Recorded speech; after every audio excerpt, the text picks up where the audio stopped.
Yeah, hey Matt, what's the proper pronunciation on your last name? Is that T audible? Yes. Okay, Matt Dillahunty.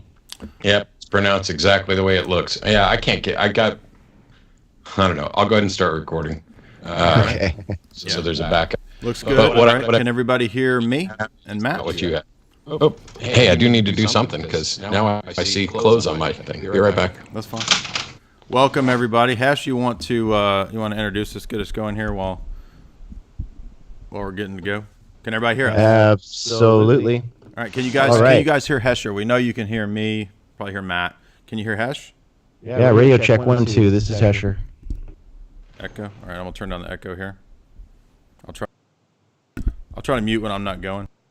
All right. Can you guys hear Hesh? Make sure you can hear Hesh because he's going to be the moderator.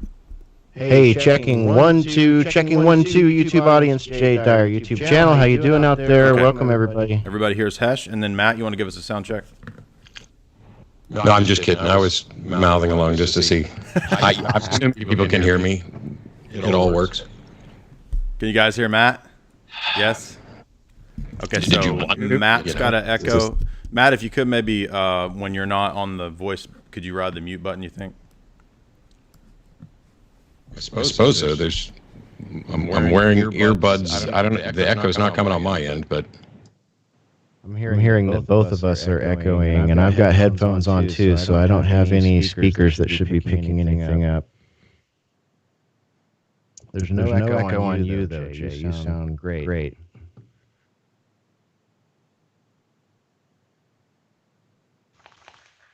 Although if Jay's not wearing headphones, then what they're hearing is the two of us echoing back through his. It could be, yeah.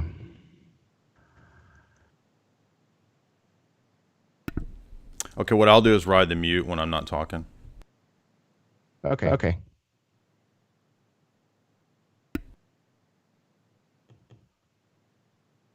All right. Jay, you're muted at the moment. Can't hear you, Jay. Yeah, we never tried 3 different people, so we haven't had an echo problem before. But I can. No, I don't have headphones. Anyway, I will keep it muted when I'm not talking, so that way it's fair. You want to introduce us, Hesh? You bet. Okay, ladies and gentlemen, welcome. Thank you for joining us. You're watching the Jay Dyer YouTube channel. Jay has invited me to act as a bit of a co-host / moderator. Hold on. Everybody's bitching about the echo, so let's resolve that first. All right. They're still echoing even when I'm muted. Let me try muting my system just to make sure there's not a loopback going here because I do have an auxiliary out. So I'm going to do 2 things right now. Okay. What about right now? What about right now? This is the last thing I can verify on my system that it's not coming from my system. I just pulled 2 volumes down. Any difference, everybody out there in the chat? How is this?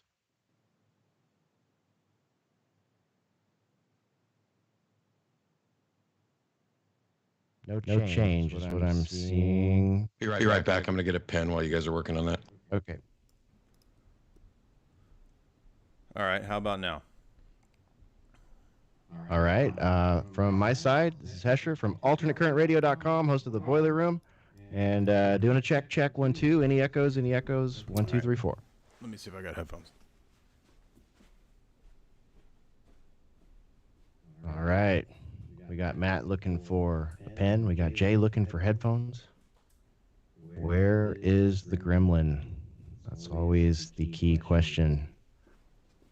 Dealing with echoes.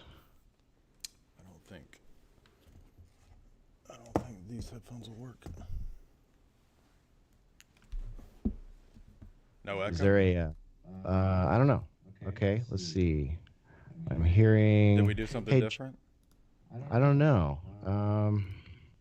Hey, do me a favor, Jay. Go to your Skype audio video preferences. Yeah.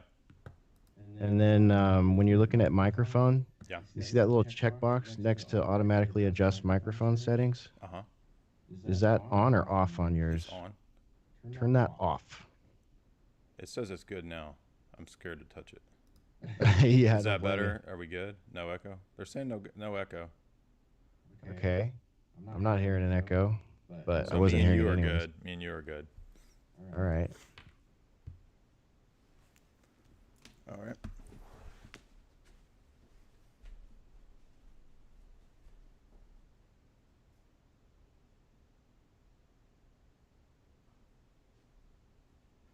Welcome back, Matt. I think we may have fixed it while you were away. Everybody, we got a clear no echo indicator from the audience, so hopefully we're all set now.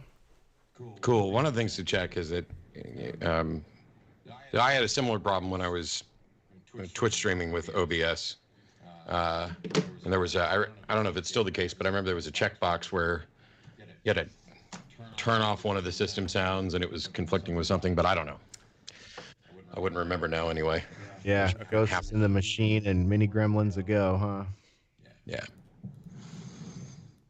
Yeah, and I got a Stream Deck for this, but Stream Deck requires Windows 10, and this is my main editing machine, which is still on Windows 7, so I got to eventually get to a whole new machine just so I can stream shit again. Fun. Okay. They're saying it's pretty good now. Okay, pretty good. We'll take pretty good. I'll do it. All right. Cool beans. Welcome. Let's go. Hesh, you are the moderator. Thank you. Okay, here we go. Trying again. Mulligan. Ladies and gentlemen, welcome. Thank you for joining us. You are watching the Jay Dyer YouTube channel. Jay has invited me to act as co-host and moderator for tonight's debate. I'm the host of the Boiler Room live radio show, which airs on alternatecurrentradio.com every Thursday night at 8 p.m. Central. My call sign there on that show is Hesher. So thank you for joining us. Please check out Boiler Room. But the main event tonight on the Jay Dyer YouTube channel, we're about to host a discussion in debate format here between philosopher, author, TV, and radio host. He's the proprietor of jaysanalysis.com. You know him as Mr. Jay Dyer. Jay, welcome to the debate, and go ahead and introduce yourself. Yeah, I'm Jay Dyer, Jay's Analysis. I'm the author of Esoteric Hollywood 1 and 2. My graduate work was analytical philosophy and psychological warfare, particularly in terms of English lit, more recently in terms of Ian Fleming. So my focus is in worldviews, how worldviews work, paradigms, presuppositions, and so I believe in the transcendental argument for God's existence. So I'll be arguing for that, and I have created a couple TV shows, and I do a lot of comedy and film analysis. All right, excellent. Looking forward to this, Jay. And on the other side of the table tonight, along with, or perhaps versus, he's the president of the atheist community of Austin, and he hosts a show called The Atheist Debates for his lovely patrons over at patreon.com/atheist debates. His name is Mr. Matt Dillahunty. Matt, go ahead and introduce yourself to the audience. Pretty sure you just did. I'm Matt Dillahunty. I've been hosting the Atheist Experience show for around 15 years or something. I was president for 7 years, then I wasn't. Now I am again. I do lectures, debates, and magic shows, and I completely forgot because in that closet back there is this massive stack of DVDs, including my Dario Argento collection, which I was going to have where you could, but it would be a distraction. We can talk about that one another time. I did an analysis of Suspiria. It's funny you said that. It's actually not my favorite, but I understand it's probably his most popular, and yeah. Okay. It's probably my favorite, but go ahead. All right. Excellent. All right. Well, looking forward to it. Okay, as far as the show format goes, Jay, go ahead and jump in if I don't have anything right here, but it looks like we're going to do 10-minute segments, and I'll give you fellas a 30-second warning before a segment ends. So those will be, are those uninterrupted segments, Jay? Is that how we're going to work this? Yeah, 10-minute uninterrupted segments. And then for the first hour, and then if Matt wants to do Crossfire or whatever, conversation style, we can. Okay, great. So perhaps a Crossfire round in the second hour if we're going to go that far. And I believe we will be taking a Super Chat Q&A at the end of the show. So fellas, help me make sure I know like a few minutes before anyone has to leave or anything like that, so we can be sure and get that in there. And okay, I guess that's it. So Matt, I think we'll give it to you. Do you want to go first or do you want to go second? Oh, I guess I'll go second because I'm not the one that's presenting an argument for something, so it's more of a response thing. And the whole thing, 10 uninterrupted minutes, I don't even know if I'll end up using that because I'm much more interested in the back and forth, but we'll work it however you need to. Okay, yeah. Okay, I just did great. that to be safe, so whatever. I didn't know how we want to do it. All right. I'll go ahead and say that. So basically, my argument will be presented like this. I think that worldviews are what we all have. We all function on the basis of three basic philosophic approaches to life that are usually boiled down to metaphysics, ethics, and epistemology. So these three branches of philosophy historically have been what makes up what we could call a worldview, at least in Western philosophy. I would say that I believe, and I would argue that each one of these branches is intertwined with the other. So, for example, if I argue for something in the realm of epistemology, if I argue that a belief is true, typically what goes along with that is also an assumption about ethics and moral claims, moral judgments, that one ought to follow what is true. Now, one could disagree with that conceivably, but I'm going to argue that I think they're all intertwined. Similarly, if I were to say that we know that something is the case, it also tends to imply or necessitate certain beliefs about metaphysics, claims about what's real, what's not real, what can be or what can't be. So these three aspects of a worldview, I would say, are in a sense transcendental categories, or they at least utilize a lot of transcendental categories. Transcendental categories would be things like the principle of induction, the laws of logic, the past, identity over time, the self, the regularity that we find in nature. These are not subjects that are the immediate purview of empirical sense data or empirical science. They're related to empirical science. For example, the principle of induction, that the future will be like the past, that there's regularity in logic, that there's regularity and that there's a flow, you could say, to the scientific method. For example, if you study philosophy of science, you'll know that there's actually a logical process that's assumed in the process of doing the scientific method. So from reasoning on the basis of hypothesis to what the data supports towards a conclusion, for example, it presupposes that one ought to be true in this process if one wants to obtain the most true conclusions in this process. It presupposes the logic that one step in this process should follow another step. And it also presupposes all kinds of other things, like that words have meaning, regularity, etc., that objects have a sort of uniformity to them over time.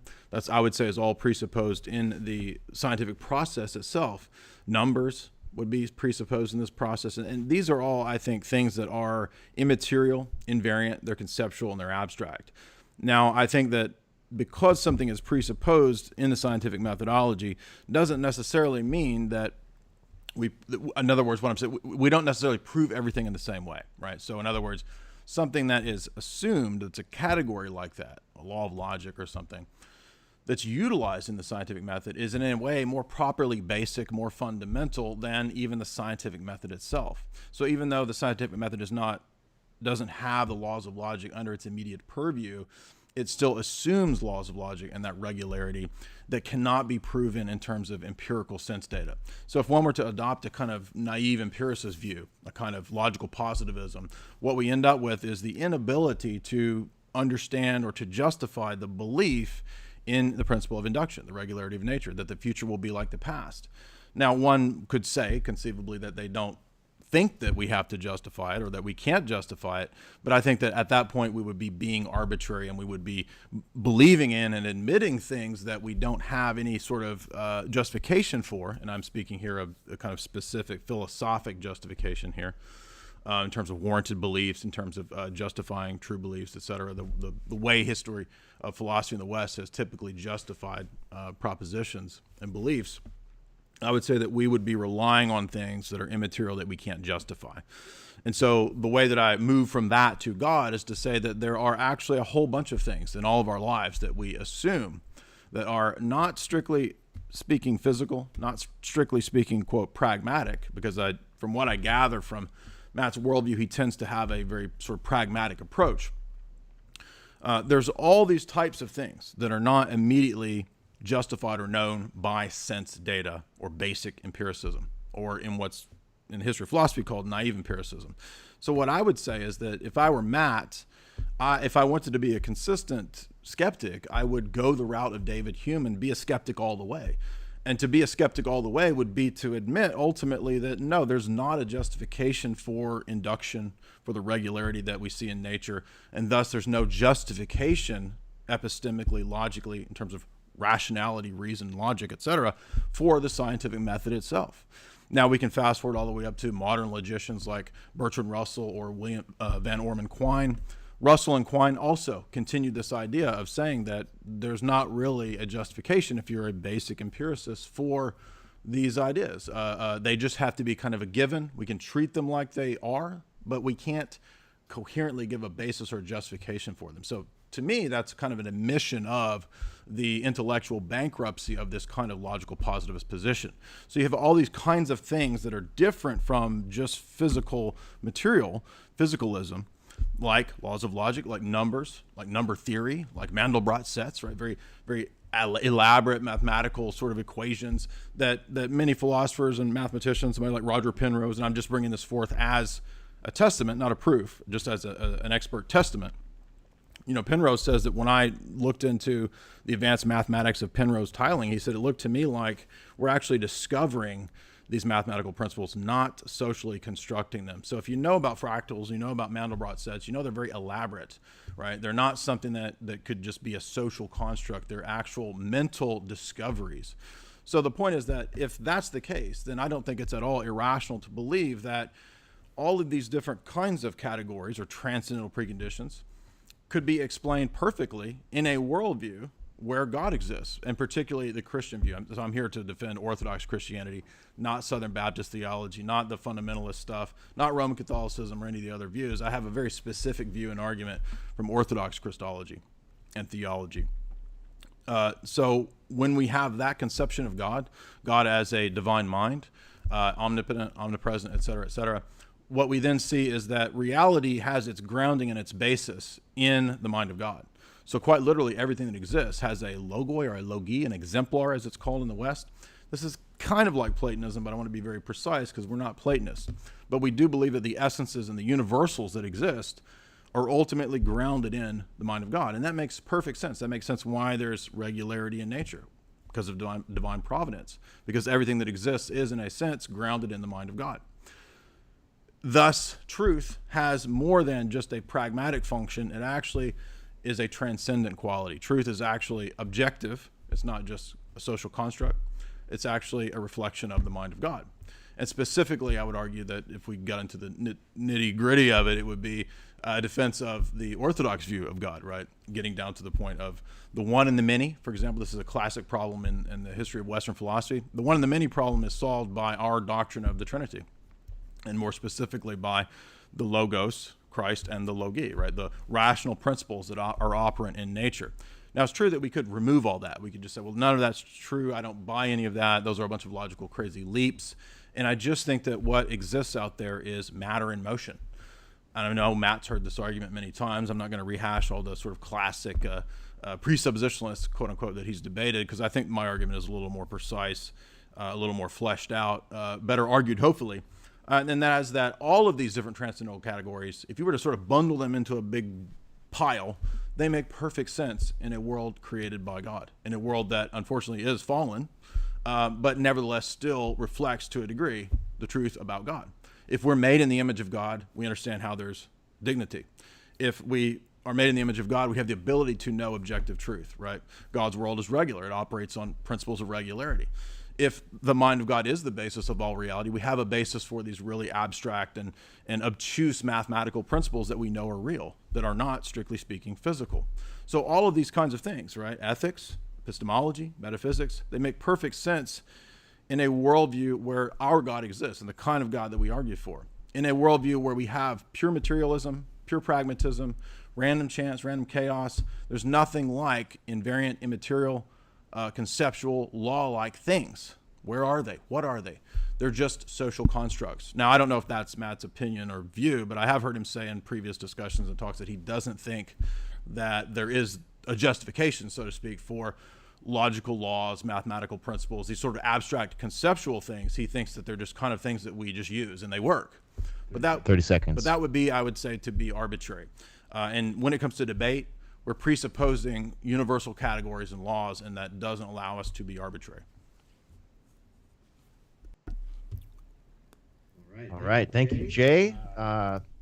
Excellent. Well done. It was right on time. And over to Matt now. Let me reset our timer here. Okay, Matt, over to you. Hi. So first of all, thanks for having me. I will say I'm not convinced that I actually heard an argument in all of that. One of the things is that I'm not necessarily requiring that we have, a fully constructed syllogism, but if we could get close to that, because what you seem to be arguing for in this is, hey, we all have a worldview, and it includes all these things and they're intertwined. I agree.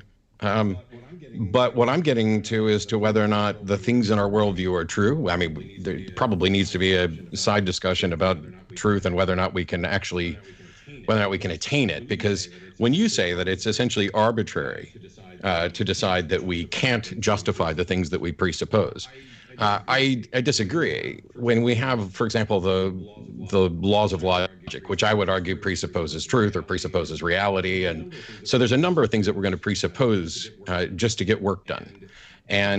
But they're not. It's not just arbitrary. It's not like we decided, oh, a thing is what it isn't, and we'll just arbitrarily accept that. There are reasons why we have justification to think that that's reasonable.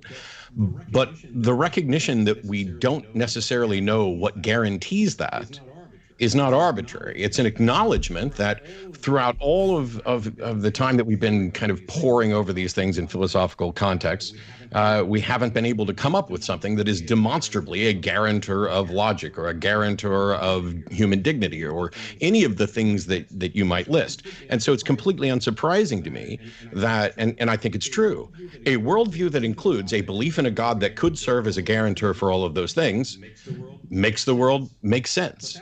But that's about a belief in a God that does that. And you can substitute the word God with anything.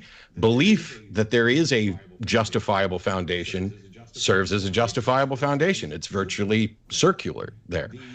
The problem here is that you're assuming that, in fact, there is some sort of foundation. And I don't know if you're doing it in a sort of causal sense, which I would argue might be a mistake, because causality primarily, I think, would deal with like physicality, and causality may not apply to the abstract, at least not without there being some physical thing, like you have an abstract thought, you convey it to me, and that leads to this, but that's still a physical process of what's happening in the brain, and that there may not be causality with regard to the abstract. And so when I look at things like truth, I'm fine with truth is that which comports with reality. But I don't see any path to absolute certainty. I don't see any way to guarantee or point to something that says this guarantees that identity, non-contradiction, excluded middle are always universally correct. They appear to be.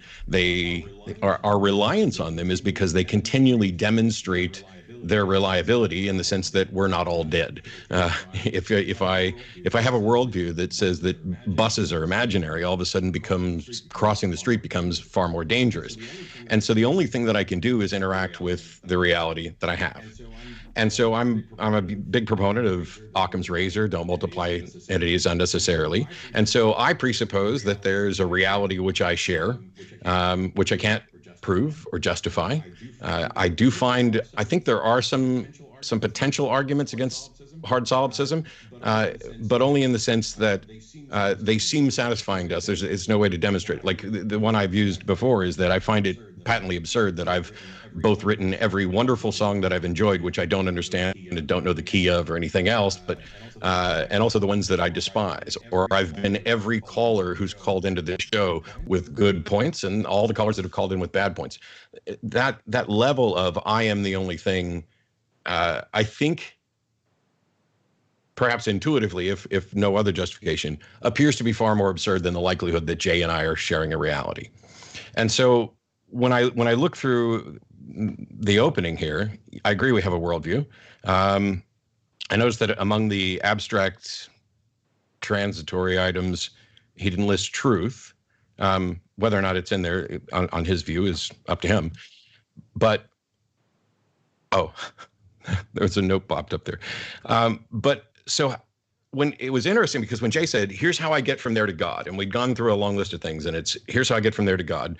And then we heard about Russell and Quine and just on and on and on about how and some items about mathematics. And the only thing that came close to how we get to a God, as far as I can tell, is sort of I'm not gonna remember the right term, but essentially it was an expression that a worldview without a God leaves us without answers to this, but a worldview with a God gives us answers to this. And that presupposes that the type of answers that you're getting from a God are actually answers, that there is some explanation. The questions that I would have is, tons of them, which we'll get to at different points throughout this, but is it possible for something to just be the way it is, that something X is true without some sort of external justification, guarantor, or prescriber? Because if that's the case, and there's a whole bunch in philosophy about what truth is and whether or not it's accessible, and if I'd have known we were going to spend as much time as we likely are today, I probably would have gotten high beforehand, because that makes those conversations at least a little more fun, except that I don't like to be high, and certainly not in a debate. But the question about truth, you could argue, for example, let's take identity, non-contradiction, excluded middle, which I used to say was the only thing that I presuppose. And then I realized, no, I have to presuppose truth in order to be able to presuppose those. The problem is that there's a little loop there automatically, which is if I want to justify that there is truth, that there is a reality, if I'm using a compatibilist model of truth, I still have to exercise reason to reach that conclusion. So we're back to the essentials of identity, non-contradiction, et cetera. And so when we talk about whether or not something is true, we quite often it is, there must be some explanation for this, because we run around the world and we see things and we look at it and say, why is that the way it is? And I've said before that people would argue that, well, science offers how questions, not why questions. But that's semantics, because I can reword any question we have as a how or a why. How did this come to be is essentially the same as why does this exist, as long as you're being contextual. And so this admission that I don't have an explanation for why there is truth, or is there truth, or why are the logical laws apparently absolute and inviolable, isn't an admission of intellectual bankruptcy. It is an admission of what appears to be the facts of the case, which is why, you've got the transcendental arguments for the existence of God, which I would argue, and you might have other arguments. I mean, Plantinga's modal logic, ontological, et cetera. And these are kind of held up amongst incredibly smart and well-read people as some of the best arguments for the existence of God. And that may or may not be the case. I've been asked many times, what's the best argument for God? And I don't know. But that they're being held up as this seems to be based on an idea that there is in fact an explanation. And I have seen no argument or evidence that there is in fact that sort of an explanation. And so while you can phrase it as I'm admitting intellectual bankruptcy, I prefer to view it as being intellectually honest, that I'm not going to make more presuppositions than necessary. I'm not going to say, you know what, it'd be really nice if there was something that could serve as a foundation for logic. And it would also be really nice if there was something that could serve as a foundation for morality. There would also be something very nice if there could serve as a foundation for human dignity, et cetera. That'd be really cool, except that I don't know that there are foundations for those. I don't know that it's impossible that they couldn't just, well, first of all, they may not all be true, but I don't see that it's impossible. There's been no demonstration that there must be some foundation beyond the laws of logic. And the curious thing is, I think that even if you argued that a God solves that problem, The only reason that it does is because modern theological definitions of God include this thing that God doesn't need a justification. As 30 seconds, Matt. It's a bald assertion. So we have these things that may or may not have a justification. We're not aware of what that justification would be. And then we argue for something that hypothetically could serve as that justification, and maybe even just believing it exists serves as a satisfier, but not a guarantor. And in spite of that, we're stuck with, how did we come up with this thing that serves as an explanation for nothing and needs no explanation of itself? Okay, time's up. Good one, good one. All right. Yeah, great comments there and questions from Matt. So first he asked for a syllogism. So I think I can oblige this to a degree and say that, I could state it like this. There are many transcendental categories. I'll list some of the ones that I think are strong. And I don't mind that Matt included the idea of truth. I don't have a problem including truth. There's plenty, actually.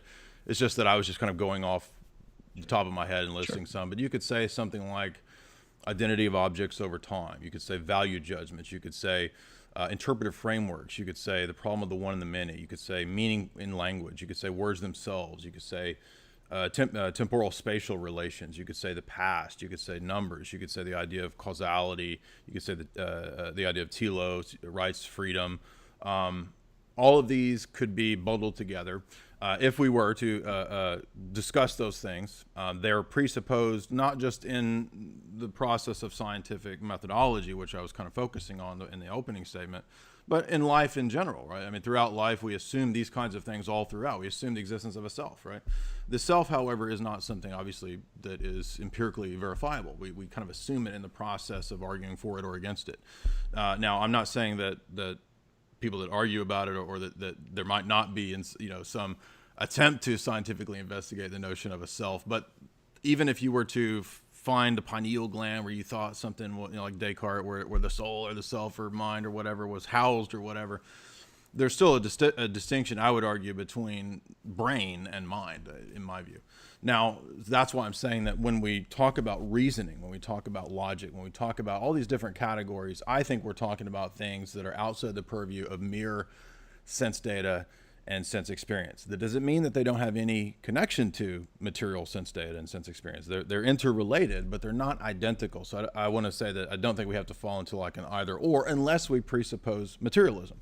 I think if we did presuppose materialism, it would be self-contradictory. So the argument specifically in terms of syllogism is that all of these transcendental categories, if they are to be made coherent and sensible, and I do believe in a coherentist view of truth and justifying claims, not a classical foundationalist type of view in terms of epistemology. So I'm going to be arguing for that school of thought. I would say that we would justify them in terms of their coherence in the worldview in which there is a God that's presented according to Orthodox Christianity. So that's the syllogism, if you want a boiled down version of it. And that's a positive statement of the argument that he's justified on the basis of being the grounds and the coherence, if you will, what strings all these many pearls of transcendentals together on a golden string, if you will, a pearl necklace, is God himself. God is the personal one who does this, and because he's personal and not an immaterial abstract force like a law of logic or gravity or the way the Greeks thought of God as thought thinking itself or some impersonal force, he's actually personal. That then makes reality at a fundamental level personal and not dead matter. It's not meaningless matter out there. It's actually fundamentally at the very fabric and structure, at subatomic level, I would argue, a personal God that's there, that's present, that's staring us in the face in every action of predication and every act in the world, even in the midst of evil actions. If we think about the problem of evil, I would argue that presupposes some standard by which we adjudge good and evil. Now, Matt's response was that, can we even attain to this truth? He's not convinced that we can. And so he went on to sort of explicate that, as I wrote down what he was saying, I don't want to misrepresent him, that just because we believe that we sort of constructed justifications for things in an abstract way doesn't necessarily mean that it perhaps matches up to the external world. Maybe that we just believe that we've attained justifications, but that doesn't necessarily mean that it is, right? So we can't move to this abstracted realm into the realm of the here and the now out there in the world. I could, to a degree, concede that, except that I don't think that that's what my argument was or was intended to be. I wasn't trying to argue that just because we can find a rational justification, that it necessarily means that everything in the world conforms to a purely mental structure. Because I'm not just trying to map the external world with mathematics or something like that. I'm actually looking at something that's even more fundamental, in my view, than numbers or mathematics. I would argue that in our system, yes, God is the ultimate presupposition. So Matt was correct to say that it sounds like Jay's presupposing the existence of God. And yes, I am. And I know that Matt's debated presuppositions before. I don't think they were very good presenters of that argument. But yes, in fact, because I believe in that sort of coherentist view of truth and of the world, it's impossible for me not to have some final circular authority that I appeal to. In my belief, in my system, my worldview, it is ultimately going to be God. And that's not inconsistent with the system or the philosophy that I'm promoting, right? Coherentism, not classical foundationalism, which out of the Enlightenment actually leads to that kind of atheist materialist perspective, I would say.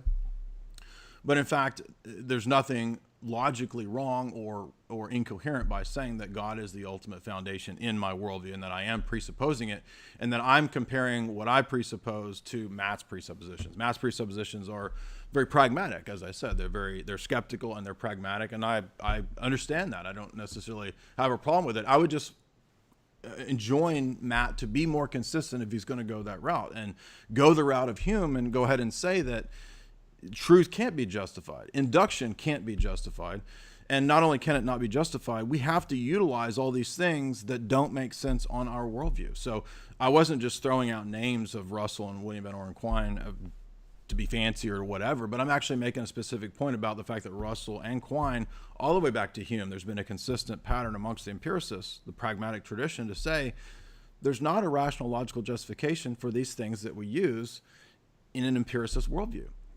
And if there's not, then we don't really have a reason or a basis to go into debate. I'm not saying that you can't debate. I'm glad that you did.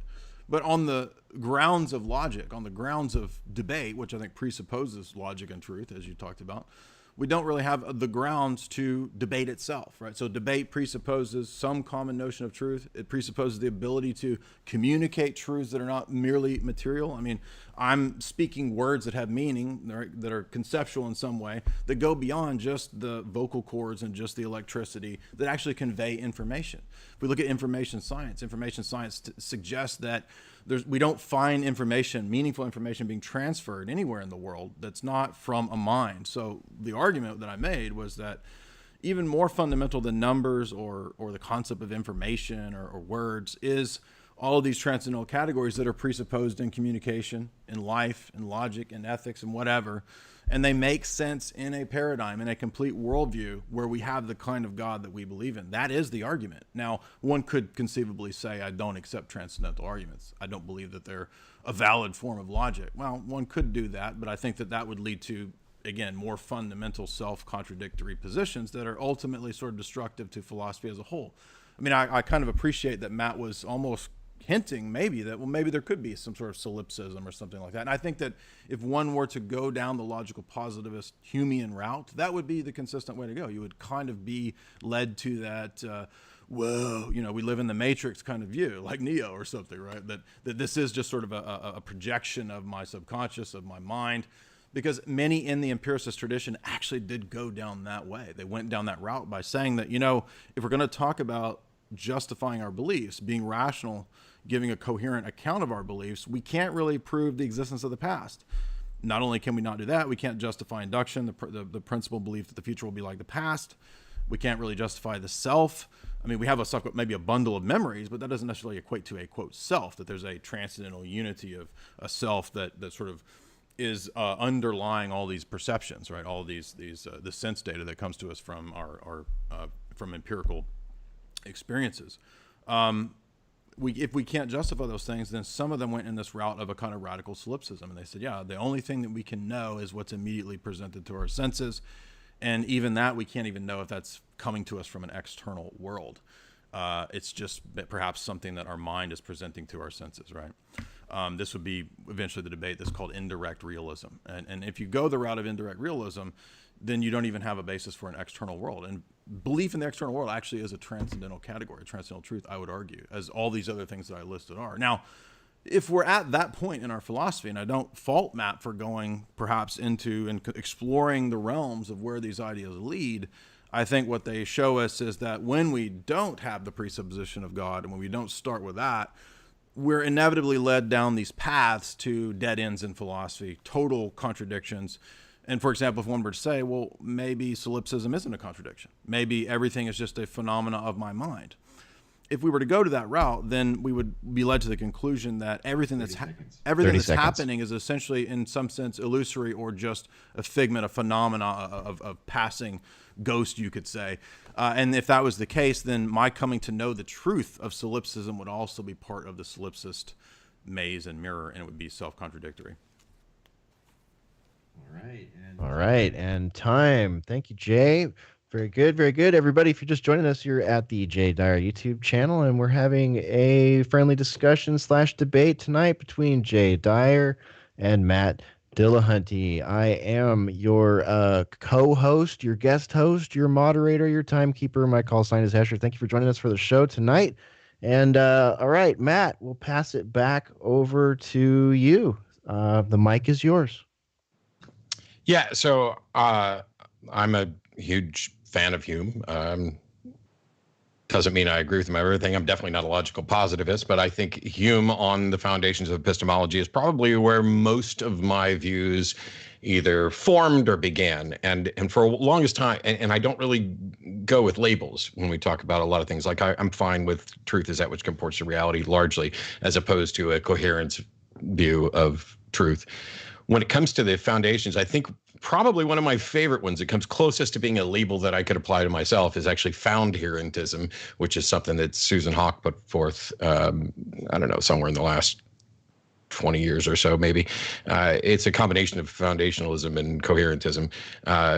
And yet none of it actually works, because I don't think we've completely cracked the problem, or it would be ridiculous of us to pretend that we are all in agreement on the best epistemology. As a matter of fact, I'm in an argument, or about to be in an argument, with somebody else who argued for intuition as an epistemology, and I find that patently absurd, especially when you say, oh yeah, intuition's an epistemology, but you can't really trust it. You have to go and test it. And that means that testing is now your epistemology, and intuition is the process by which you apply the results. But to say that my view means I have no grounds to debate because, we don't have a common ground. We do have a common ground. We are, in fact, doing it. We're debating concepts beyond what we already agree with. As far as I can tell, Jay and I agree that we share a reality. Whether or not we can justify that is independent of the fact that we agree that we do. We seem to share the notion that identity, non-contradiction, excluded middle are as absolute as anything I can imagine. We begin with that common ground, and then we debate the things that aren't common. And one of those things is there a foundation behind this? Is there some justification for thinking there's a foundation? Or is this circular appeal to the God presupposition that Jay talked about, is that really something that we use to ease our discomfort? Because one of the cool things that's happened over the years, and when I've mentioned Occam's razor before, Occam's razor is often misrepresented as the simplest explanation is often the best. And literally, the formal phrasing of that is what I mentioned earlier, which is don't multiply entities unnecessarily.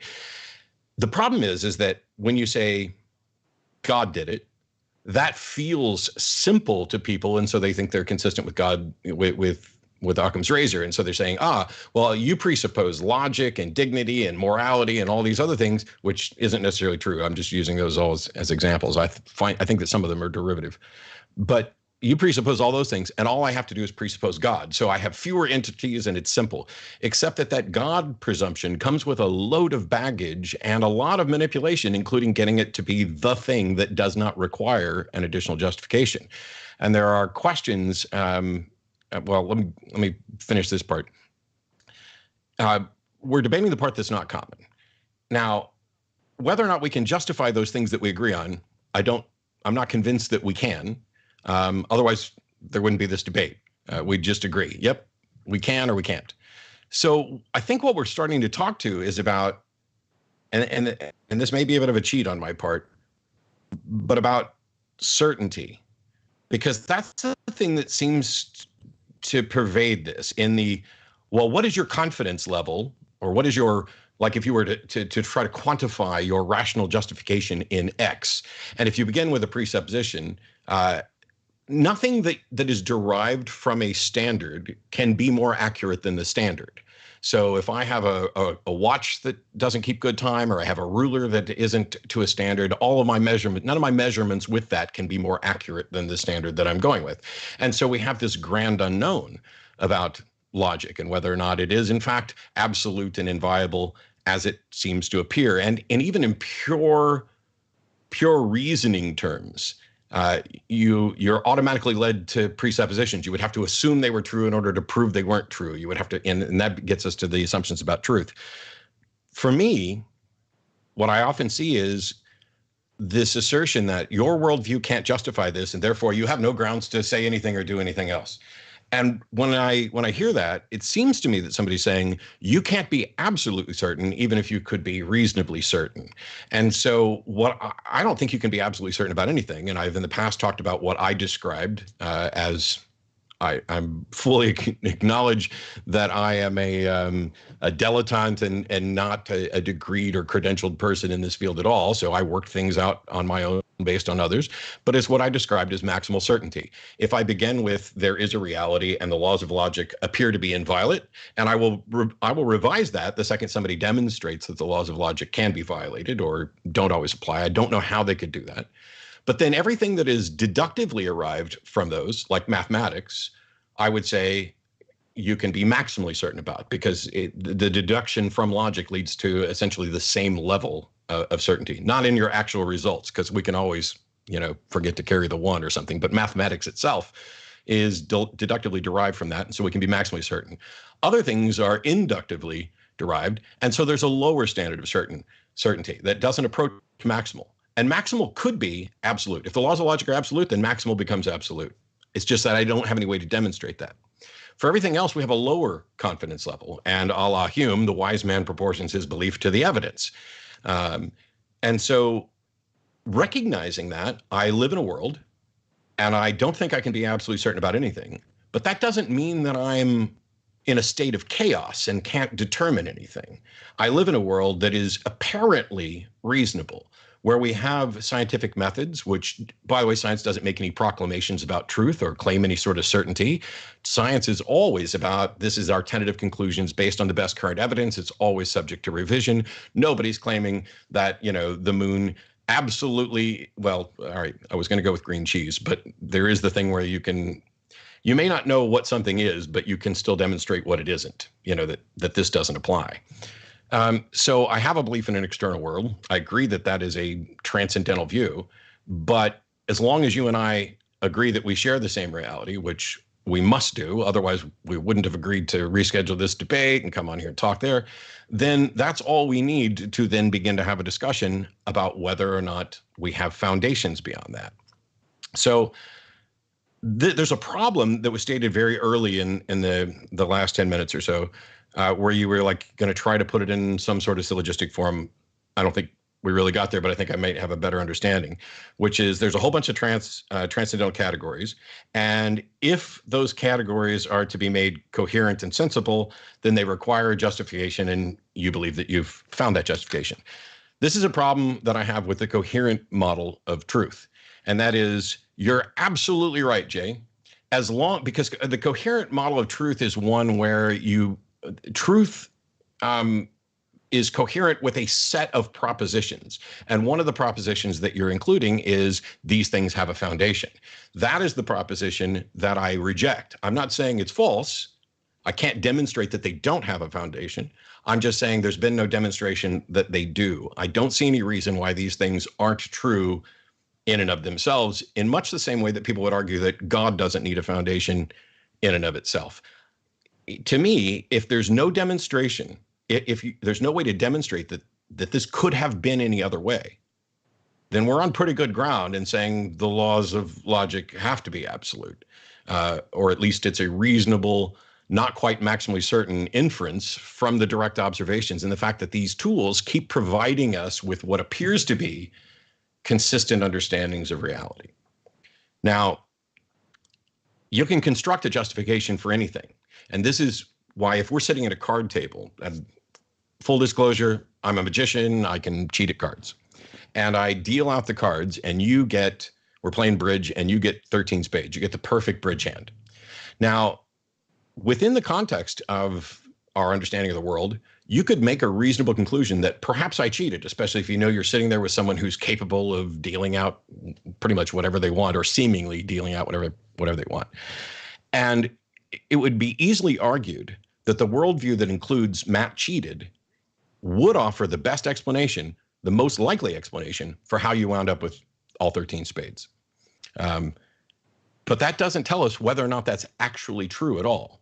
Because we know, at least a couple of times in actual bridge tournaments, the perfect bridge hand has been dealt, and there's no evidence of any cheating. We also know that it is possible as one of the many random outcomes of a shuffled deck of cards. 30 seconds, Matt. It's more comforting to say, I don't know if he cheated or not, but boy, it sure would make a lot more sense if he cheated. That's completely independent from whether it's true, which gets us back to what I was saying earlier, that the belief that there's a God that serves as a foundation may be comforting, but I see no demonstration that it's necessary or true. Really good statements there. The first thing I would point out is that when you said that we appeal to God to ease our discomfort, my first argument would be that is an appeal to emotion. That's not a valid argument. That's actually a fallacy to appeal to the fact that the people that believe this or go down this route are doing it because of psychological motivation. So I don't think that's a valid argument. I would say next that the idea that you have the ability to distinguish between the categories that are maximally certain, such as abstract numbers, etc., versus the things that are derived from induction, scientific experimentation, empiricism. The ability to make that distinction itself presupposes some true category once again. So while I recognize that you wanted to sort of qualify by moving into the category of maximally certain and not absolutely certain, that's fine. You can use whichever terms you want to use. From my perspective, it doesn't matter to me, because I don't believe that you would be able to have, in the pragmatic perspective, a justification for any kind of truth whatsoever. In fact, the whole system quite literally should lead directly into solipsism and total relativism. Now, I know that you don't necessarily accept total relativism because, as you said, we have a common world, a common something area where we can dialogue about these things and have the debate. So we don't believe in total relativism. However, in order to not believe in total relativism, again, assumes these categories, assumes these things that you seem to admit, but don't think that they necessarily presuppose or lead to any kind of a personal God. And I understand why you're saying that. But so I want to stress that I don't think the appeal to discomfort is a valid argument. I don't think that you have the ability to have even maximal certainty. And I don't believe that you can construct a justification for anything. So the example that you gave was a case where you could, you cheated at cards, et cetera, and somebody could build a case or whatever.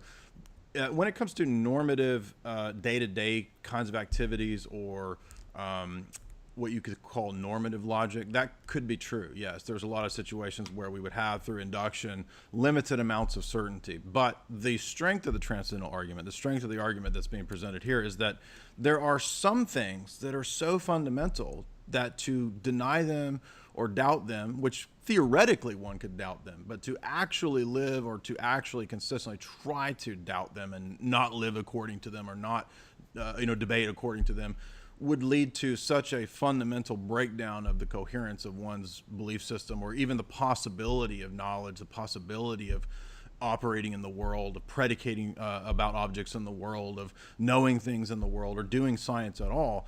Those types of things are so fundamental that I'm arguing, even stronger as an argument. They're maximally certain to whatever degree you want to posit. If you want to say absolute or not absolute, that's fine. It doesn't matter to me. I don't have a problem using the terms of warranted beliefs or highly warranted or maximally or whatever, because really those are just humanly derived terms that are trying to describe the strongest level of certainty possible. So I believe that those kinds of transcendental categories are not only maximally certain or necessary, but that they don't operate independently. They actually presuppose and interact with one another, which is kind of why I started the debate talking about the three branches of philosophy which make up a worldview.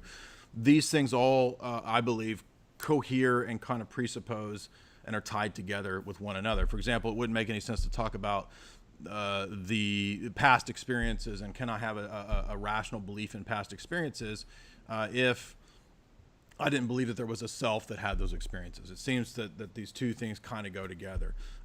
Being able to predicate about objects in the external world, right, kind of assumes that objects in the external world have identity over time, right? That I can pick out one object amongst many objects, and so that's the problem with the one and the many, right? So any kinds of examples like this tend to, I would say, kind of assume all these transcendental categories together, even if we're only focusing on maybe one area here or there. Maybe we're only talking about linguistics. A lot of modern philosophers, P.F. Strawson, Carl Otto Appel, they've done a lot of work in transcendental arguments as they apply to language and linguistics. How many things, it's kind of amazing how many things we presuppose just in communication, just in subject-predicate relations and sentences, just in trying to communicate that information to another bunch of gray matter. The intricacy, the complexity in this is fascinating. It's phenomenal, actually. And so what I think is so strong about this argumentation is that we're not just arguing that it's a kind of a model up here in the abstract that's pretty cool, like some big World of Warcraft scheme that we've invented that really doesn't have anything to do with the external world. I'm saying that no, when I have a friend who's a rocket scientist, he's done contract work for NASA. He designs Blackhawks, right? He talks about the amazing complexity of the algorithms that he works with.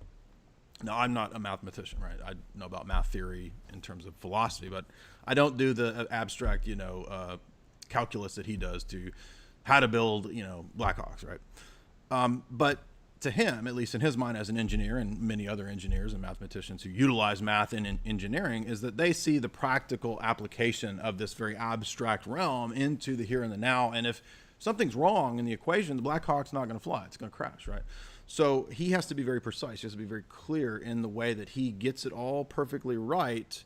And so it's not just in the realm of the abstract, it's also very present in the here and the now. And that's just mathematics. So what I think, if we reorient our perspective, when we look at the power and possibility of transcendental arguments, we're not just saying something theoretical, we're actually mapping this onto reality and saying that all of reality kind of presupposes this kind of a God, and that itself is the argument. So again, one could conceivably say I don't accept transcendental arguments, but I think that would lead to a bunch of dead ends, and a reductio is a valid argument. If we're led to dead ends when we deny this thing over here, to me, I think that's one of the strongest possible arguments. A couple other last points on Matt's last statements there was that I think when he says that coherentism, when he was listing coherentism, he talked about how your beliefs don't have a foundation. Well, I'm not trying to fault Matt as if he necessarily doesn't understand this. Maybe he misspoke, but the coherentism is not about foundations. It's actually about the coherence of the web of beliefs, right? So there's two models. The foundationalist model is like self-evident maxims, and then beliefs on top of the self-evident maxims, and then beliefs that lead to further beliefs that lead to further beliefs, right? So that's foundationalism, and it has foundations. We don't have that model, right, when it comes to webs of beliefs and when it comes to paradigms and worldviews that are justified in terms of coherentism. So that's because if I'm thinking about logic over here in this arena, maybe I'm talking about the laws of logic, that's not disconnected from who I am. That's not disconnected from my belief in God. It's not disconnected from ethics, that we ought to be logical, that we ought to reason from premise to valid conclusion, right? So it's all connected in our view. And I think that's a better method, a better way of understanding truth, propositions, beliefs, claims, etc. So I would say that I think Matt's position, while he did ask some good questions, kind of misunderstood and made a couple logical violations there. And the response that what if there's no explanation? Well, I would say that if we're here to debate, and if we want to debate theism, I would say that if Matt wants to say that there's all these things that he utilizes, but doesn't necessarily think that they're true in the external world per se, laws of logic and all that, truth with a capital T or whatever, I would say that Matt's being arbitrary. And if Matt can be arbitrary, then I can say God just is, right? So if arbitrariness is allowed, if we can be ad hoc, then I think that the debate is over, because that would be a violation of the laws of debate. But of course, we don't believe that we can be arbitrary or ad hoc. And so therefore we can't just say, well, the laws of logic just are. I forget Matt's phrase. He said that truth is what maps up to reality, or belief that conforms to reality. That's a metaphysical claim, right? That's a metaphysical statement about the external world, right? Now, I know Matt would only say that, well, that's maximally certain in a pragmatic sort of sense. Okay, fair enough. But it still doesn't work to say it just is, because once we've admitted it just is, then that's being arbitrary and ad hoc.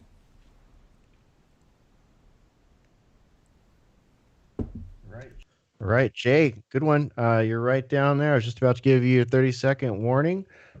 So let's see, where are we at? That was your third one. Matt, this will be your third one coming up. Am I right? Am I on track here, folks?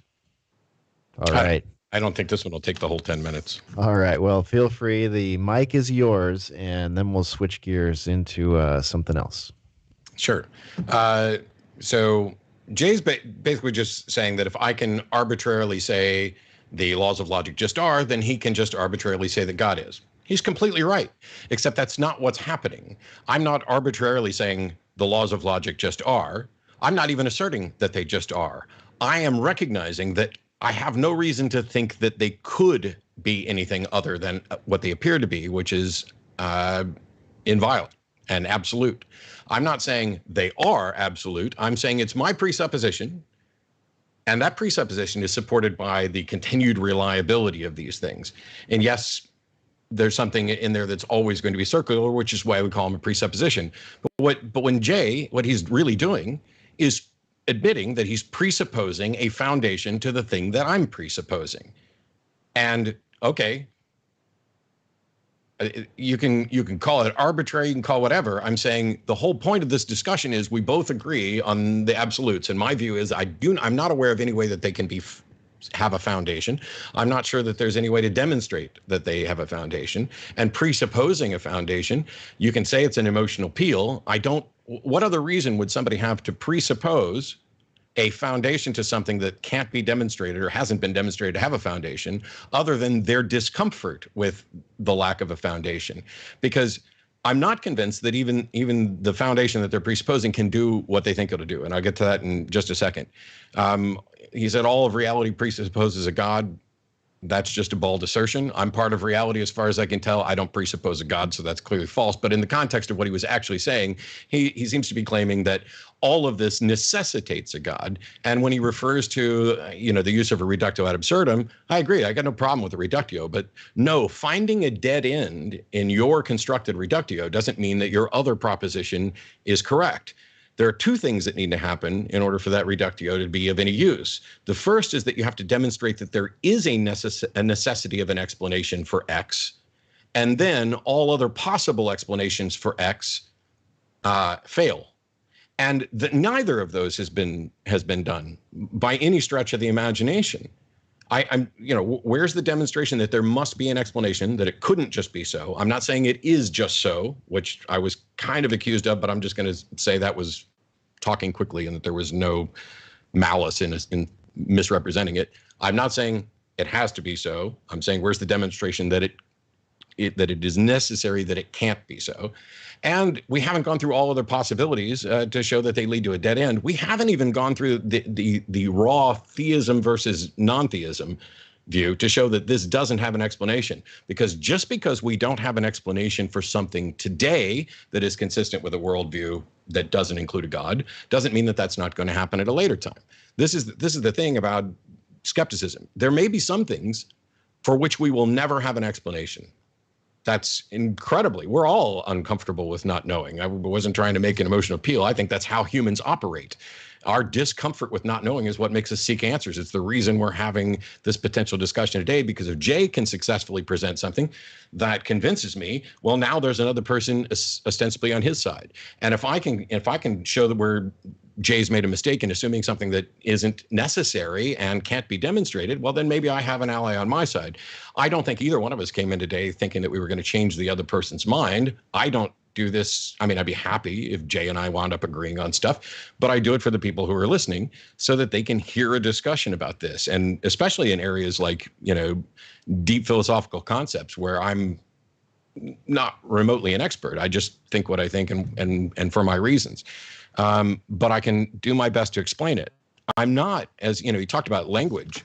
I would never assume that Jay and I have the exact same understanding of word usage. As a matter of fact, I would assume the exact opposite, that there are things where we're going to have a different understanding of a word, a different understanding of a concept. But my presumption coming in here is that we both speak English and have an understanding of usage that is sufficient for us to be able to discuss things, to find the areas where we agree. Like, hey, what do you mean by this word? What do you mean by God? Okay, well, now we can have this secondary discussion. I think, that's the only assumption I'm making, is that there's a likelihood that we can come to an agreement on terms and communicate ideas. And I think that it's evident that we're actually succeeding at that. But the notion that a God could serve as a foundation for the laws of logic, in addition to no demonstration of necessity, and I'm not sure what the warrant is apart from an assertion that there is a need and atheism or a non-theistic view of the world doesn't fill that, is this: can God change, alter, or violate the laws of logic? Because if so, then they're not guaranteed. And if not, then he's not the guarantor. He is now subject to those same laws. And the second problem is that we all recognize, I would hope, that each of us is a flawed thinker, that we not only have varying IQs and varying understandings and various biases that come in, and the process by which we learn, every single one of us makes mistakes. And we can't even guarantee that that the model of reality that is in our head actually maps to an actual reality. That's a kind of an assumption we're making as well when we're talking about solipsism. And so if we are flawed in our thinking, how can a God, even a perfect God, make your flawed mind correct and warranted without making your mind unflawed? It is like pouring clean water through a dirty filter. And so the fact that you are convinced that there's a God out there that serves as a foundation for logic doesn't mean there is one.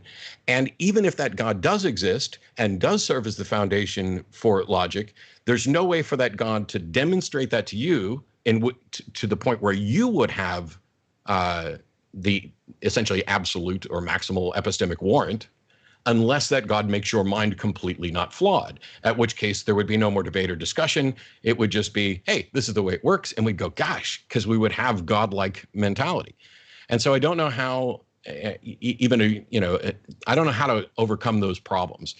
The laws of logic are our descriptions of abstract truths, which, okay, I'll set aside the presupposing of truth or the discussions about truth. And I don't know that it's not the case that something can't simply be true, that this is the way it is. And in fact, it could not have been any other way. If we look at the laws of logic and they could not have been any other way, which is what it appears to be, even though we can't be absolutely confident about that, then it would seem to me patently absurd to suggest that there's something that must exist that serves as a guarantee that it couldn't be any other way, if in fact it couldn't have been any other way.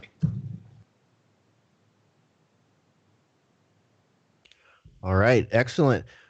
Great discussion, you guys. That concludes the first hour of our talk here. So, Jay, over to you for what you want to do next. Do we want to do like a conversational now? I'm up for whatever. I'm up for whatever. I mean, if there's questions from the chat or super chat, we can do those. If you have questions for me, I mean, I asked a few questions there at the end, which I'm sure you. We'll get to the super chats here towards the last section. So the first thing I would say is that you talked about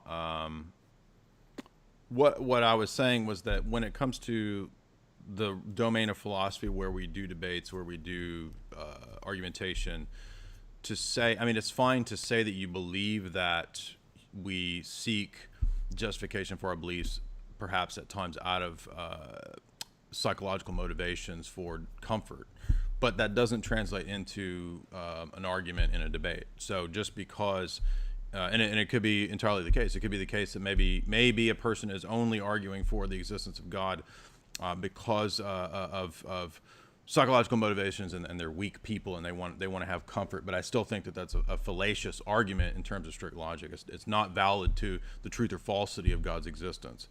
So when we're talking about logical necessity, we're talking about something that's a little more forceful and it's a little more strict. And again, it doesn't matter if we limit the certitude or the trueness to maximal certainty. It really doesn't matter, because I think the argument that I'm trying to present is that if we had the system of truth that you had, if we had your worldview, it would and should lead us down a certain path, a consistent path of solipsism, of total skepticism, if we were to follow through with those conclusions. But that the point is that you're not really doing that. You're still utilizing things that wouldn't make sense given your presuppositions. And that is itself the argument.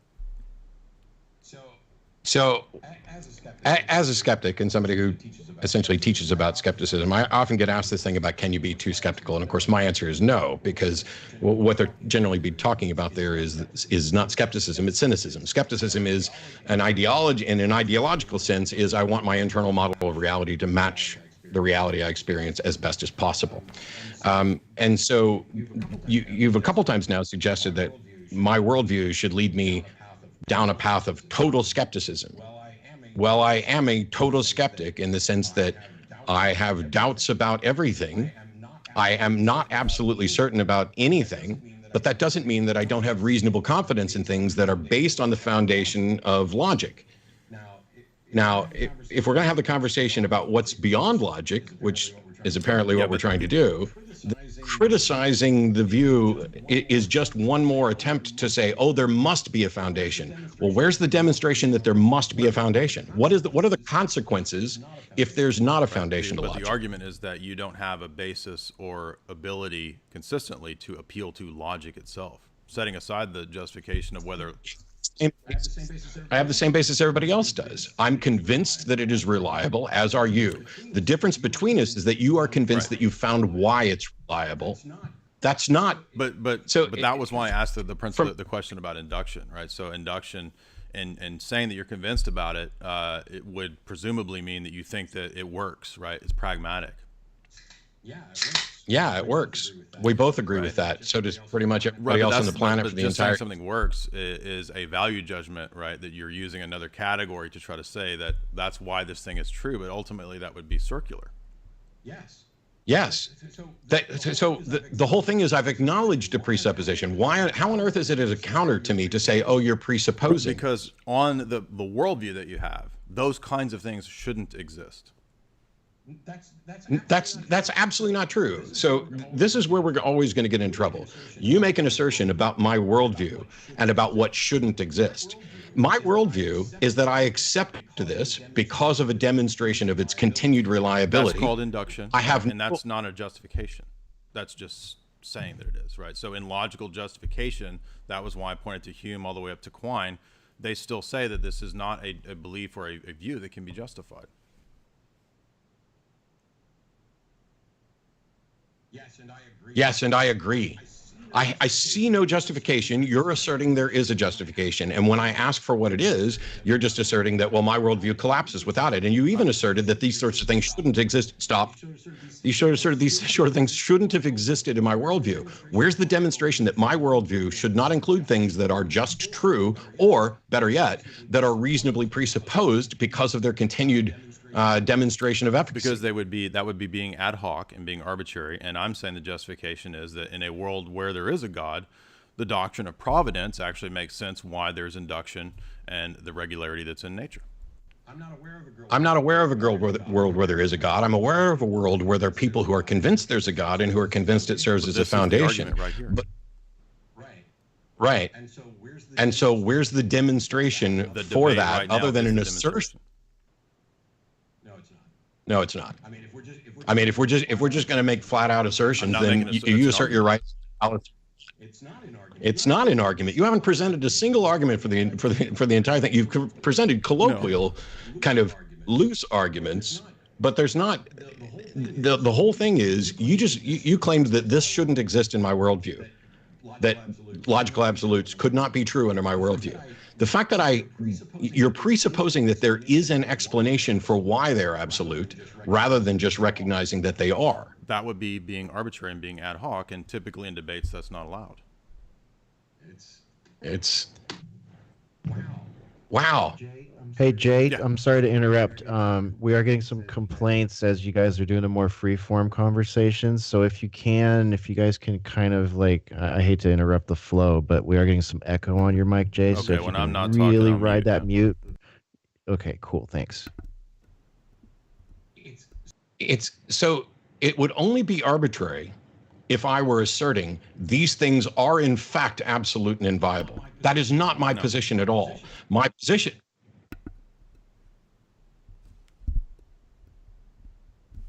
That's not all that's required to be arbitrary. Being arbitrary or ad hoc is just saying something simply is, and I can appeal to this thing, and I don't have to justify it. I don't have to give any reasons for or coherent basis for it. I don't know how many times I can explain the same thing. I'm not saying, and have never said, these are the way things, the logical absolutes are the way things are, and I don't have to justify it. I've not said that. I've not implied that or anything else. I'm saying I am convinced that they are, and I am not convinced that they have or need a justification. So stop misframing what my position is so that it is a straw man to knock down. I have never said the logical well, I probably have said 15 years ago or whatever, but not throughout the course of this debate, that the logical absolutes are in fact true and don't need justification. I'm saying I don't see a need or any demonstration that they do need a justification. There's a huge difference. It's the difference between I am not convinced this person is guilty and I am in fact convinced this person is innocent. Those are different things. So why is that not being ad hoc or arbitrary? It's not arbitrary. You got an echo. Okay. It's not ad hoc because I'm not offering an explanation for how they are. I'm not even acknowledging that there could be an explanation for how they are. There's been no demonstration that they require an explanation. So it's not ad hoc in that sense of because ad hoc would be providing a justification for something. I'm not providing a justification for it. I'm saying I don't even know that there could be or that there is a justification for it. Do you see how that's not ad hoc? Well, I mean, you can say that that's not ad hoc, but I don't see how it's not, because typically when we talk about in the domain of epistemology justifying beliefs and justifying claims, it requires some kind of explanation. Now, you can do that. I understand you're doing that, you're saying that, but I don't think that that's a coherent answer, and I think that you're led to that conclusion because of the beliefs in the rest of the system, because it would require the admission of other things that are not compatible with the other beliefs that you have, namely the atheistic agnostic type views. Let me try this another way. How could it possibly be an ad hoc explanation to say, I am not aware that there is or needs to be an explanation? Because that's being arbitrary. It doesn't need one. Right?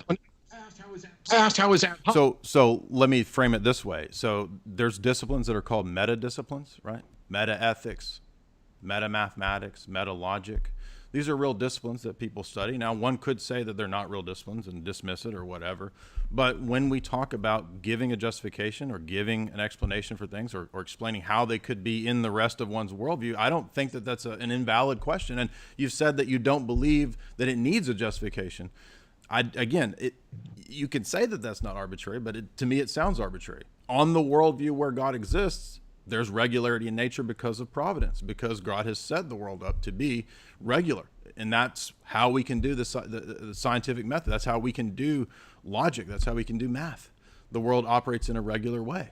But when we don't have that, and we just say that we only have our immediate sense experience, we only have what's pragmatic, then we're led to these foolish conclusions.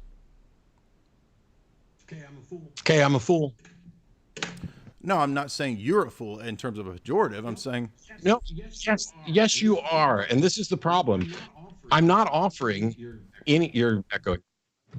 I'm not offering an explanation, so it can't be an ad hoc explanation. And I'm not saying this does not require justification. I'm saying where's the demonstration that it does. I'm not aware that, you at least presuppose one thing that you think does not require a foundation. Right? Correct. So you presuppose one thing that you don't think requires a foundation, and yet you want to criticize my presupposition, which does not say this does not require a foundation, but instead says, I am not yet convinced that it needs a foundation. I haven't asserted that it doesn't. There could be some foundation as far as I know. You could be right about the foundation as far as I know. It's just there's no demonstration that there is a foundation or that you have found the right one. What you've found is one that is consistent and appears to serve as that, but only because, if anything, and I was going to avoid doing this, You seem to be making an ad hoc explanation for the foundation of logic in there's a personal God agent who serves as the guarantor for something which we haven't even demonstrated needs a guarantor or could be guaranteed. And sorry, lost it for a second there. So there's an ad hoc explanation there, which is one step removed from the thing that we both agree on. Yeah, well, in response to that, I would say that when you say that down the road, maybe we'll have an answer to these things, that seems to me to be kind of a leap of faith. The idea that down the road we can answer these things, right? And again, that's probably the most frustrating thing is because I did not say that. You did say, you said down the road. I wrote it down when you were talking. Down the road, perhaps we'll have an answer to this justification. So the point here is that I don't know that we won't have. See, you seem. That's no the point in my response. Yes, it is. Yes, it is. Say. Okay, here we go. Your case is that a worldview without a God cannot offer an explanation for the logical absolutes. We'll just stick with that one and not all the other ones. My position is, and I was talking specifically about your argument about using a reductio, essentially saying that, under God there's an explanation, or it'd be a screw it. I'm gonna skip that because I was looking for the particular disjunctive syllogism, essentially showing that with God we have an explanation, without God we don't have an explanation. Therefore, God. What I said was, in a reductio, you have to demonstrate that there is a necessity for an explanation in this case, and simply getting to a dead end, which was your language, which I went down, does not mean you've demonstrated the truth of the other one, because a dead end now does not mean that there won't be an explanation down the line. I did not say we will find it. I didn't even say, well, if I said we might find it, that I'm talking in a philosophical sense. I'm not saying that it's true, we're likely to find it. I also acknowledged we may never find it, and I'm fine with that one because I don't have any demonstration that there is an explanation. Well, I would reply by saying that you claim to be a proponent of the skeptical tradition, that you're within that tradition of skepticism, and I'm very read in that tradition, and I respect a lot of areas of the skeptical tradition. But whether we go back to Descartes and his meditations when he begins to question things, or whether it's Hume, or whether it's the more modern skeptics, they're very interested in questioning justification, questioning epistemic claims, questioning meta-level questions. They're asking all those meta-level questions. They're very interested in how we do or can't justify laws of logic, numbers, all those different things. So it's not unfair to bring those issues up because they're the heart of the issue, especially in the history of epistemology. I mean, you can read an epistemology textbook that's common, Bonjour, something like this, and you'll find that the whole of the textbook is debates about coherentism and foundationalism and justifying claims. Now, one could say, I don't really care, or it doesn't matter to me, or whatever, but in a debate, what's presupposed is some question or some rule, right, by which we go by these rules to confirm or deny the case, right? And I think what you've missed or tended to miss is that the transcendental argument is not just an argument that's a reductio against some other position. It's a positive argument that's about all of those transcendental categories. And if those transcendental categories are actually necessary, and if they're actually very strong arguments themselves, then the argument for God itself is also strong, and it's also a positive argument. It's not just a negative argument about, well, I can find a flaw in your worldview, therefore mine's true. That's not the totality of the argument. The totality of the argument is that this worldview is coherent because I can look at all those different paradigmatic claims and preconditions, and they make sense, they're coherent. When I look at the system over here, and you can say I don't have a system, you can say, I'm not saying that you said that, but a person could say as a skeptic, I don't have a holistic system, I just have the best that I can go by with maximal certainty and pragmatic approaches. But that still has claims that are necessary and implicit about metaphysics, about epistemology, and about ethics. Even if you don't want to go down any of those specific routes, it still has a necessary implication. If I were to say I'm a total skeptic and I don't think that I know anything is true, that's still a claim about metaphysics, about ethics, and about epistemology, even if I don't want it to go there. So we're echoing, but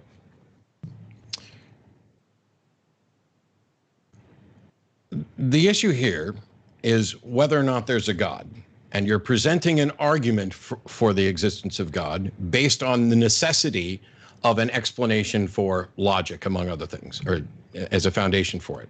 My response is, you haven't demonstrated that this is a necessity. You've just asserted that the absence of such an explanation leads to problems, but those problems presuppose that there is an explanation. There's been no demonstration that the laws of logic could have been any other way, or that there's any case that they need some sort of guarantor. And when I try to point this out, you've on a couple of occasions completely misframed what I was talking about. The card example, which I agree is, and I know you didn't raise this objection, but somebody, I'm not watching that, but I'm sure somebody out there was complaining about, this analogy that's within, reality, and you can, provide evidence, and it doesn't fit within the transcendental thing. Yes, it's an analogy. I get it. The thing is, it would be a coherent, if you don't know whether or not how you ended up with 13 spades, it would be a coherent explanation to believe that I cheated. Because if you're not sure whether I believe, and you're not sure whether or not I cheated, or whether somebody there cheated, then you're in this state of, I don't know. And this is why I was talking about our discomfort with not knowing. I wasn't using it as an emotional fallacy. It's just a fact. We are uncomfortable with not knowing. It's the reason we seek answers. It's the reason why we presuppose in some cases that something may have an answer when we might be wrong about whether or not it has an answer. And so the card cheating example there, of course, if you sit across from me at the table and you get that, almost anybody is going to be tempted to say, wow, I bet somebody cheated, because everything makes a lot more sense if in fact somebody cheated. And that might make you more comfortable rather than not knowing. That maybe, I'm not saying that is the reason for doing it. You can convince yourself in a worldview where Matt cheated, now all of a sudden this outcome makes a lot more sense. And you're right. I acknowledge that at the outset of the debate, at the very beginning. But that has nothing to do with whether or not I actually cheated. That has everything to do with your comfort or discomfort with not knowing. And if you're convinced that I did cheat, then of course that's going to be a satisfying answer. And it would probably be satisfying for almost anybody there, as long as they didn't care whether or not it was actually true. And I care whether or not things are actually true to the best that we can find out. And so I can't make a leap to, oh, there must be a God that serves as a foundation for logic, because I'm not yet convinced that logic needs a foundation. I see. And I think I see the point of departure now. So basically, where I would disagree, where I think we're talking past, is about the issue of different types of proofs and different types of things. So for example, your analogy is fine when it comes to matters of normative daily life, normative discourse. But when it's issues, I would argue, that are so fundamental and paradigmatic that they destroy the possibility of knowledge or predication or logic, ethics at all, they're different from the kinds of claims or beliefs that we have that speak to what you're talking about with your example. So for example, if I deny the laws of logic, there's something very fundamental about argumentation, living, speaking, communicating that's completely destroyed, right? If I deny them, if I doubt them, if I don't think they have a true existence, if they're not real, if they're just social constructs, that's a much more damaging thing to doubt than if I doubt that Lil Wayne has moved in next door to me, right? I might see a dude with dreads and I think it's Lil Wayne over there, therefore Lil Wayne has moved. And now, if I'm wrong about that, it doesn't destroy my whole worldview to be wrong about that. If I deny basic laws of logic, it does destroy my whole worldview. And so not everything is proven the exact same way. And so because those kinds of things are much more fundamental, much more powerful and paradigmatic, that's why it's such a strong argument, and that's why they do require a justification. I mean, the argument that you gave about the cards, you are giving a kind of justification. You're saying that we can't always go by the appearances of things, and I would agree with that. But it's different when we're talking about paradigmatic level presuppositions, and that's why transcendentals are different than normative argumentation and logic. First of all, I don't know how that's special pleading, but going on about the consequences. Oh, you need to mute. Going on about the consequences of denying the laws of logic seems completely irrelevant, because I'm not doing that. See, you're trying to argue for a foundation behind the laws of logic. That's the part that I'm denying. but not the laws of logic themselves. And so I would agree, if you deny the laws of logic, then we can't have any kind of conversation. We can't do anything. We are forced essentially to recognize these things, and denial of them would lead to chaos, except that I'm not doing that at all. I am denying your bald assertion that there must be a foundation. Yeah, but as a skeptic, shouldn't we have a justification for things that we believe in? Yes. And that's why I've been so strong on pointing out the difference between saying I am convinced of X, I am not convinced of X, and I am convinced of not X. As a skeptic, I want to believe as many true things and as few false things as possible. And I proportion my confidence level in what I believe to the available evidence for it, of which for the evidence of a foundation for the logical absolutes, zero evidence. The evidence that God serves as a foundation, zero evidence, as far as I can tell, for any of these things. My position is not the laws of logic are in fact absolute and inviolable, other than they appear to be, and we should operate as if they are until there's such time as there's a demonstration when they're not.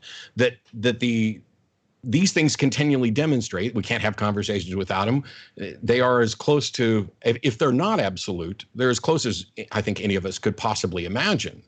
And so my position is not they don't require a foundation, because that would be an assertion that I would have to defend. I'd have a burden of proof. How did you come to the conclusion they don't need a foundation? I didn't come to that conclusion.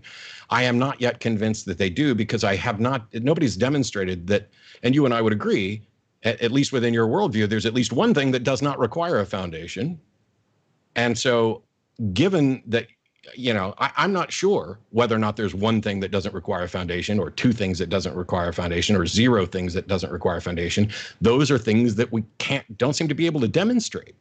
Well, at that point, I would say that when it comes to the question of demonstration and how that's been used in epistemology and philosophy, I appreciate that admission, because if we're believing in things because they work and they don't have to be justified, that's not skepticism. Skepticism is interested in asking those questions. And I understand what you're saying, and I appreciate the attempt to be consistent, but I don't think that it's ultimately consistent, because you can't just say, well, I don't see why they have to be justified, because that is being arbitrary. It's being ad hoc. And you can say it's not being arbitrary because you don't see a reasoning why it has to be, but that's the whole skeptical truth. That's why skeptics do what they do, is to try to justify claims, to try to justify beliefs, to try to justify systems. And so yes, you could say, we're not going to do that. We try. And if we don't find a justification, we keep trying. We're still echoing, but yes. So first of all, I'm sure, please, people who watch this later, don't beat Jay up too much for lecturing me about skepticism while arguing on behalf for a God. Skepticism is about wanting your internal model from an idealistic standpoint. Modern scientific to match reality. Modern scientific skepticism is about testing as best we can. But that's within the context of testing fact claims about reality. So that modern scientific skepticism isn't going to address whether or not logic has a foundation. You're talking about almost an ancient Greek knowledge of skepticism that has been discarded because it leads to... Okay. They're the very questions that Hume and Quine asked. Yeah. That's not ancient Greece. They asked questions. They did not assert answers. That's the difference. You're asserting an answer. Read William Van Orman Quine's essay, Two Dogmas of Empiricism, he says that they cannot be logically justified on empiricist grounds. That's why they're called two dogmas of empiricism, according to Quine's famous essay. Sure.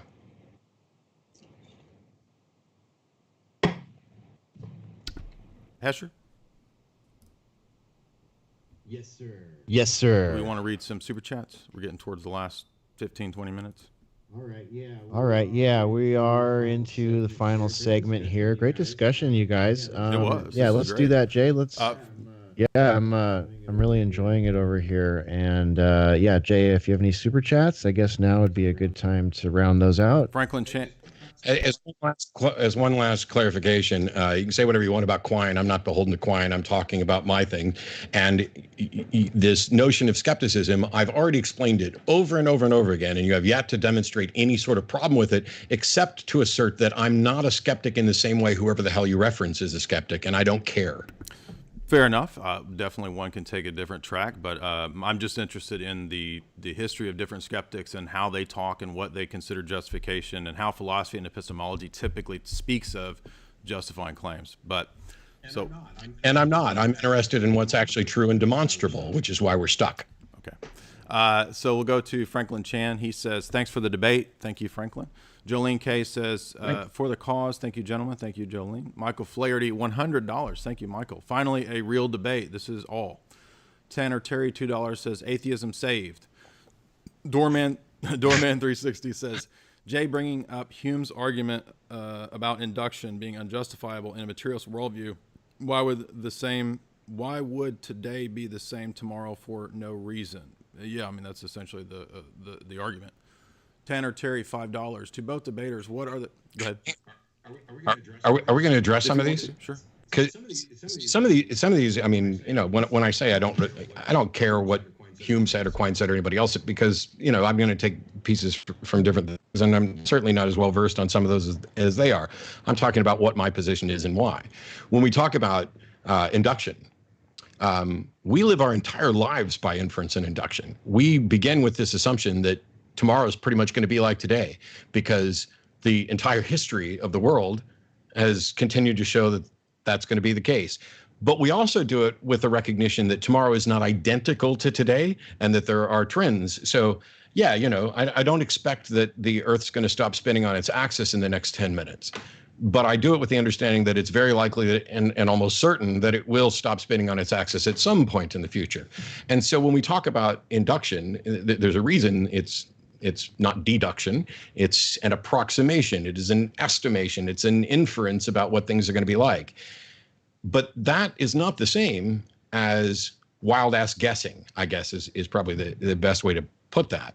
And it's the reason why we rely on science, despite the fact that science is virtually almost entirely an inductive process. Yeah, and I would agree with everything that Matt just said. It's just that in the history of this debate that I'm bringing up, the question of justifying the belief in induction, the entire history of skepticism and empiricism, and from what I understand, Matt is an empiricist, at least to some degree.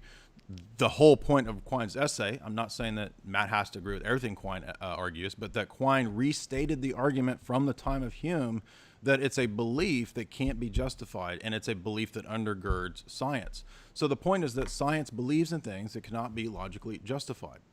Therefore, the transcendental argument is the next logical step, and that's what I've been trying to argue throughout the debate.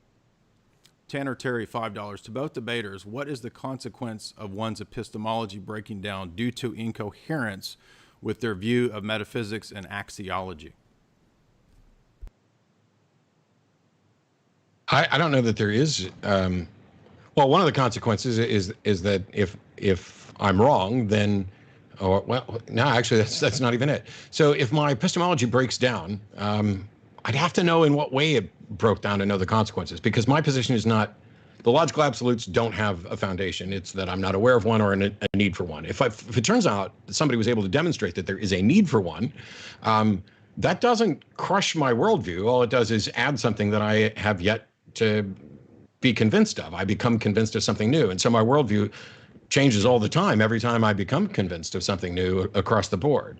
And if there was a further demonstration that, for example, not only do they have a foundation, but it is a God, and in particular, the God of the orthodox Christian tradition, well, then I would no longer be an atheist, because I would have to be convinced that the orthodox Christian model of God was real. It may not change my view on that being, like, I'm never going to worship as out of an obligation or an expectation, because I think that any being that would be deserving of worship could never demand it, because that, at least to my understanding, would put it in a position where it would no longer be deserving. But that's kind of off the track. But as far as I redefined knowledge, and I'm sure I'll get beaten up for this, but I had so many conversations about the nature of belief and knowledge, and how knowledge is a subset of belief. And there were people like, no, beliefs are a subset of knowledge. No, you're wrong.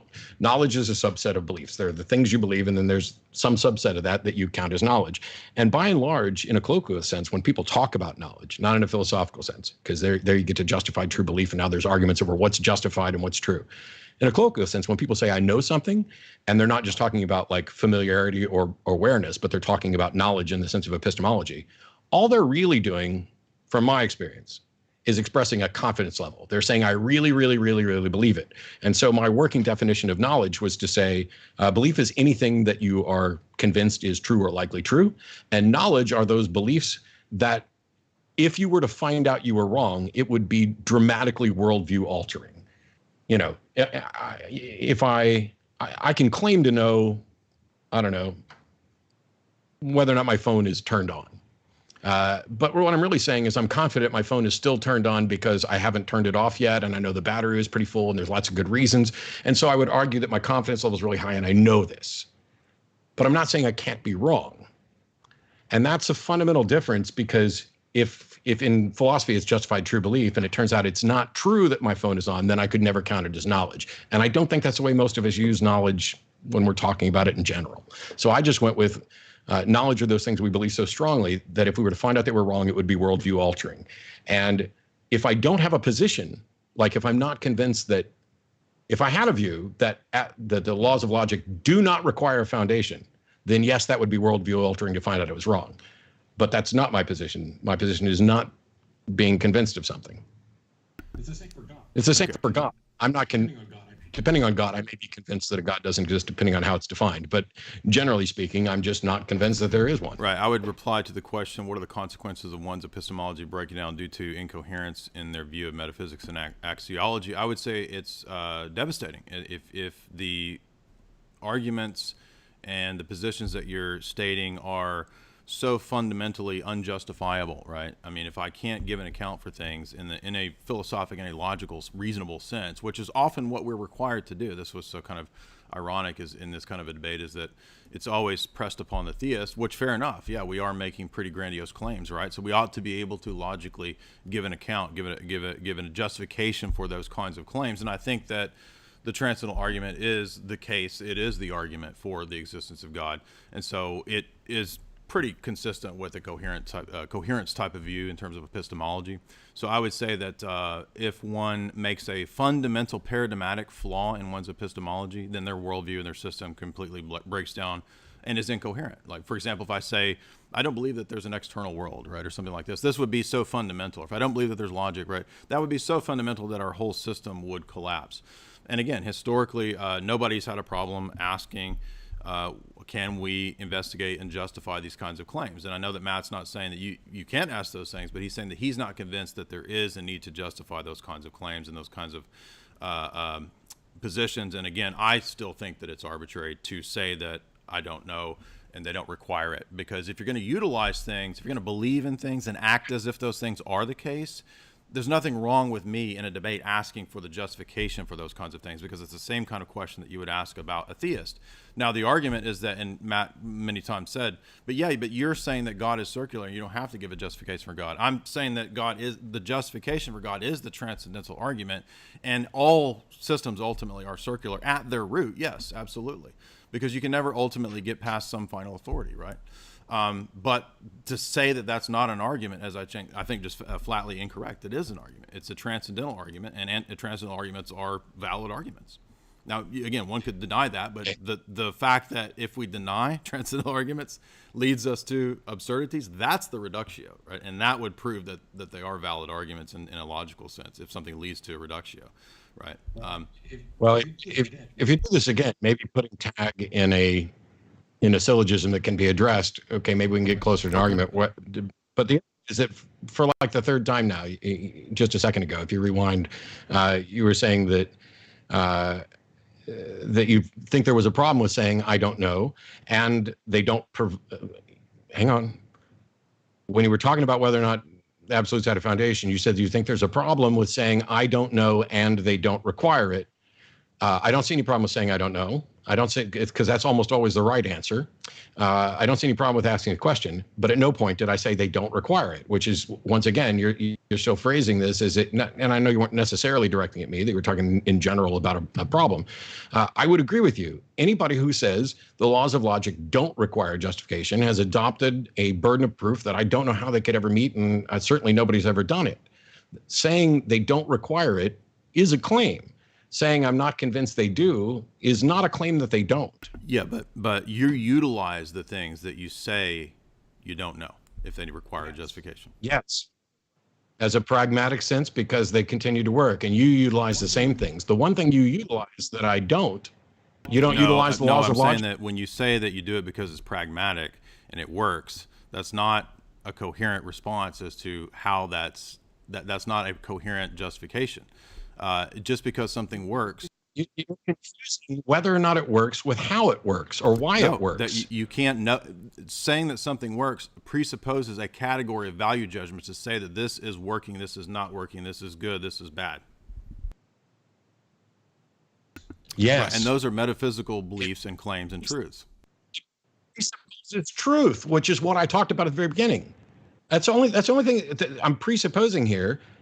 When I talk about using the laws of logic because they're pragmatic, we both use them, and we are in agreement that they are the reliable method, and apparently seem to be inviolate. That's the thing, that point we agree on. You are now utilizing something that I don't use, which is a God as a foundation for them. That's the point at which we disagree.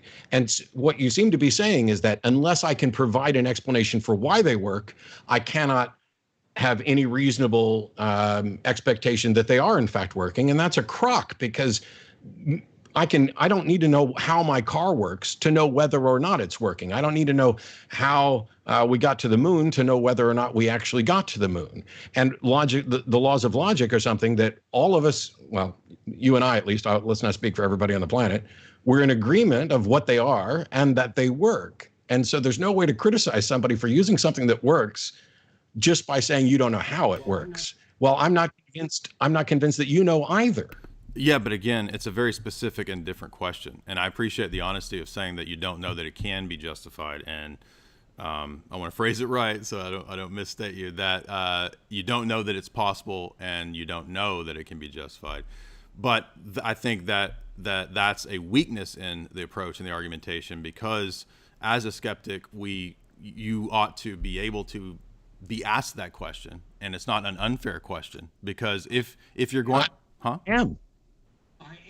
I am. And the correct answer is, you can ask me whatever question you want as a skeptic, and you can ask, what is your justification for why the laws of logic seem reliable? And my answer is, I don't know, because that is the proper skeptical response. You keep, as a skeptic, you must do X. And I'm sitting here telling you, no, that's not what skepticism is in the way that I and most modern skeptics would use it.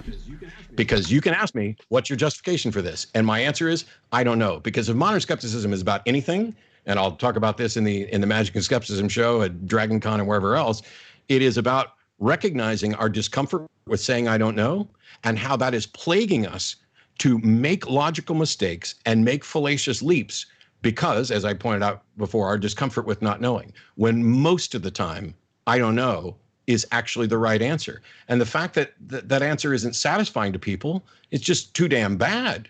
If it's the right answer, the fact that it doesn't satisfy, it's frustrating. I know, because as kids, when you ask your parents why and they say because I said so, that's a crappy answer. I mean, that's completely dissatisfying. That's never appealing to anybody.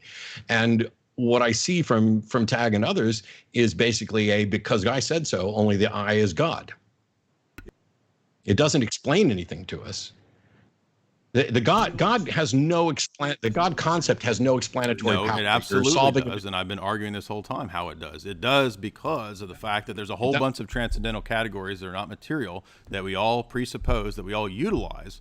You talk about utilizing the concept of truth as a presupposition, but you don't know and you can't say if it's actually out there. That is a fundamental sophistry and absurdity.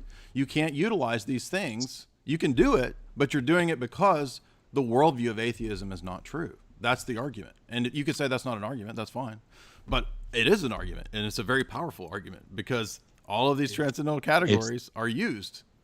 And to say that they're not real and they can't be justified, well. I didn't say that they weren't real, and I didn't say they can't be justified. This is like the 18th time you've used that phrasing. You don't even understand what skepticism is, and you don't seem to understand what skepticism is. I studied it intensely in grad school. I argued, I debated skeptical professors. I know what skepticism is. And you can keep qualifying it and saying that, well, I just don't know. And I understand that in many, in a sense, it's fine to take the approach of being willing to be corrected, being willing to say, I don't know. But that's different than being asked about justifying claims. And a debate is about justifying beliefs and claims, is it not? Well, you're making a claim which you have to justify, and I'm explaining why I don't accept it. I'm not making But you are. That's the thing that you don't understand. You are. No, you are. You're absolutely. You can say I'm not, but you logically necessarily do. That's what you don't get.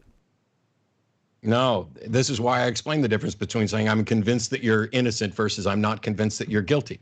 What claim did I make about the logical absolutes other than I am not convinced that they need a foundation? You claim that they work and you can use them, but they don't and perhaps cannot be justified. You don't think that's a metaphysical claim? I don't know whether or not they can be justified, but claiming that they work is something that that you agree with. But is that a metaphysical truth claim in any sense? Is it a well, under the presuppositions that I listed, that I'm presupposing truth and a reality and those absolutes, then yes, those are all entailed in there. My objection is that you are going. That's what I'm trying to say. So, I admit what? You admit that there's logical entailment in even saying that I use these things, but I don't know if they can be justified. That's still claiming things about metaphysics and epistemology. No. I'm saying they're presuppositions, which by definition are not justified. If they were justified, we wouldn't freaking presuppose them. No, that's not true. That's not true. That's to say that there's no such thing as a transcendental argument. What the hell is a presupposition? If we have a justification for something, we don't need to presuppose it. That's not right. That's why you don't understand what a transcendental argument is. It is a logical form of argumentation. For example, let me give an example from mathematics. I mean, you can disagree with them, but the denial of that kind of an argumentation is what leads to the absurdity. I deny it. I don't know. We should probably go back to some more super chat, because you and I are not speaking the same language at all. I didn't deny that this wasn't an argument or logical. Okay. Anyway. Midwave Productions, 50 SEK. Question for Matt. Is your belief that God doesn't exist rational or determined? Is your response to this question rational or determined? When did I say so? Wow, this is the frustrating thing. Matt, is your belief that God doesn't exist?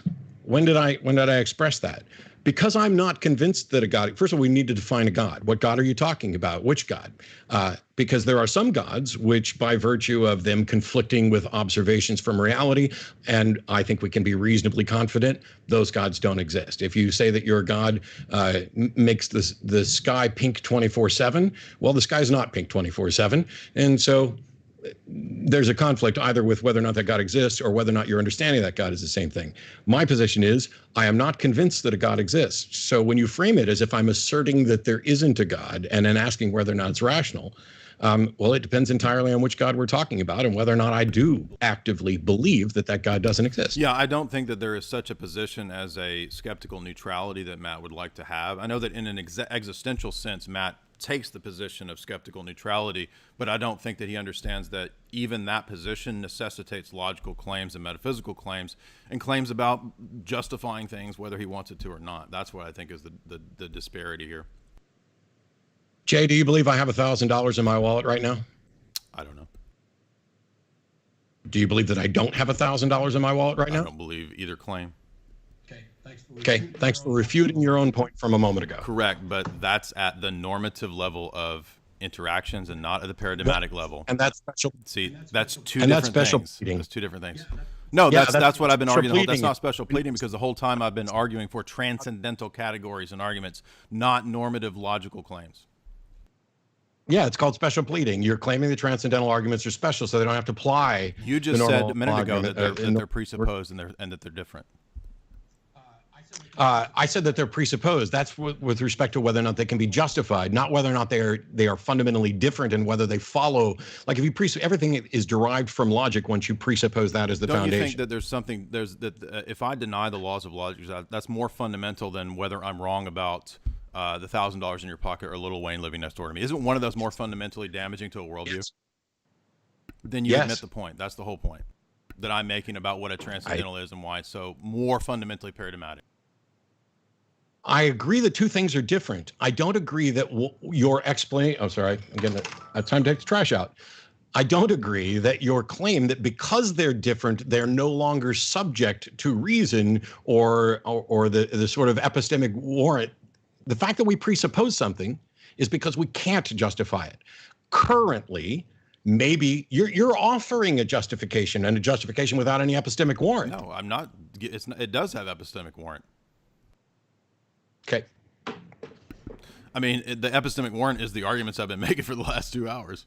Let's move on. So the next one is Admiral Squat Bar. He says $2. Jay, scooch away from the mic and the speakers. Okay, I'm trying. John DeFranco, $10. Thank you, John. Vitaly Khmelski, $5. His argument essentially actually proves God. Every supposition is based on Christian philosophy, whether he knows it or not. That is the transcendental argument in summation, correct? That's a bald-ass assertion. So if that's what the transcendental argument is, then congratulations. It's not an argument. It's an assertion. Well, it's a summation of what the transcendental argument is in a proposition, but not every proposition isn't. Not every assertion is false or not. Actually, It's a summation of the argument. It does require fleshing. It's a double assertion. This assertion that I'm not aware of it, the number of times today that it's been suggested that I'm just, an ignorant buffoon today is rather staggering, which is why I've checked. Well, I think, go ahead. All right, the next one is Tanner Terry. No, we already did that one, excuse me. Tanner Terry, Matt, you say you believe in the laws of logic having a meaningful ontological status, but you cannot tell us what the grounds are of them in our world. So how do you know that they have any ontological status? I'm not sure I understand what you mean by ontological status, other than, so what we're talking about is the difference between whether something works and how or why it works, or the ontology of what it is, which I actually took some notes about this earlier because there's some confusion about whether or not these sorts of whether abstracts can have an ontology at all. And it's, you can conceptualize anything, but like if you removed every mind from the universe, I would agree that what we point to by the descriptive laws of logic have not vanished. Something still is what it is or isn't what it isn't, and that I can't demonstrate that, and nobody ever could because we couldn't be there in a universe without a mind. But this is what is implied by accepting them. Now, whether or not they have an ontology unto themselves of some sort of characteristic, I don't think that that's necessarily the case. I think that the language you use to describe these, for me, identity, non-contradiction, excluded middle are summed up easiest in a simple Venn diagram with a single circle, and everything is either in the circle or not in the circle, and that's it. And so these are the sorts of ways that we demonstrate the truth under the assumption of truth of these things. But I don't think they're out there like they're not prescriptive. X must be the case. I think they're just the way things are, and they're not something that exists unto themselves. And so I don't think they could have an ontology in that sense. But I could be wrong. Yeah, I think that this would be another weakness in that argument, which is that this question is specifically about the ontological status of those things. And the argument that I've been giving is dealing with proving the ontological status of those types of things. Now, Matt is free to disagree with that and not accept the argumentation, but I think what he's missed is that a transcendental argument is a different type of argument.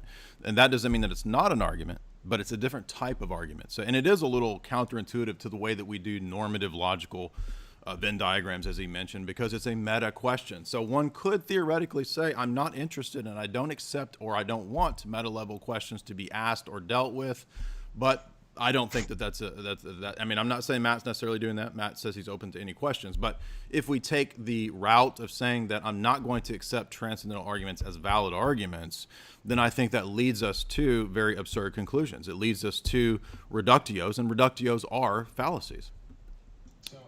So, yeah, I'm open to any questions, just as long as the person who's asking the questions doesn't rule out potential answers like I don't know. And you've once again said this is a weakness. You think this is a weakness of the argument. What argument is a weakness of? Yeah, saying I don't know is not an argument, and that's fine that you don't want it to be an argument, right? But that's what debates are. And so when I give argumentation, you're essentially saying that presuppositions, transcendentals can't be justified. You said they can't be. You said that we don't justify them, we assume them. That's not true. They can be justified. So you are making arguments. I'm not aware of any way in which they can be justified or if they need a justification. You are convinced that they do need a justification and that you have the justification. But when you start talking about what debates are not one side shows up and says X is true and the other side shows up and says X is not true or X is false.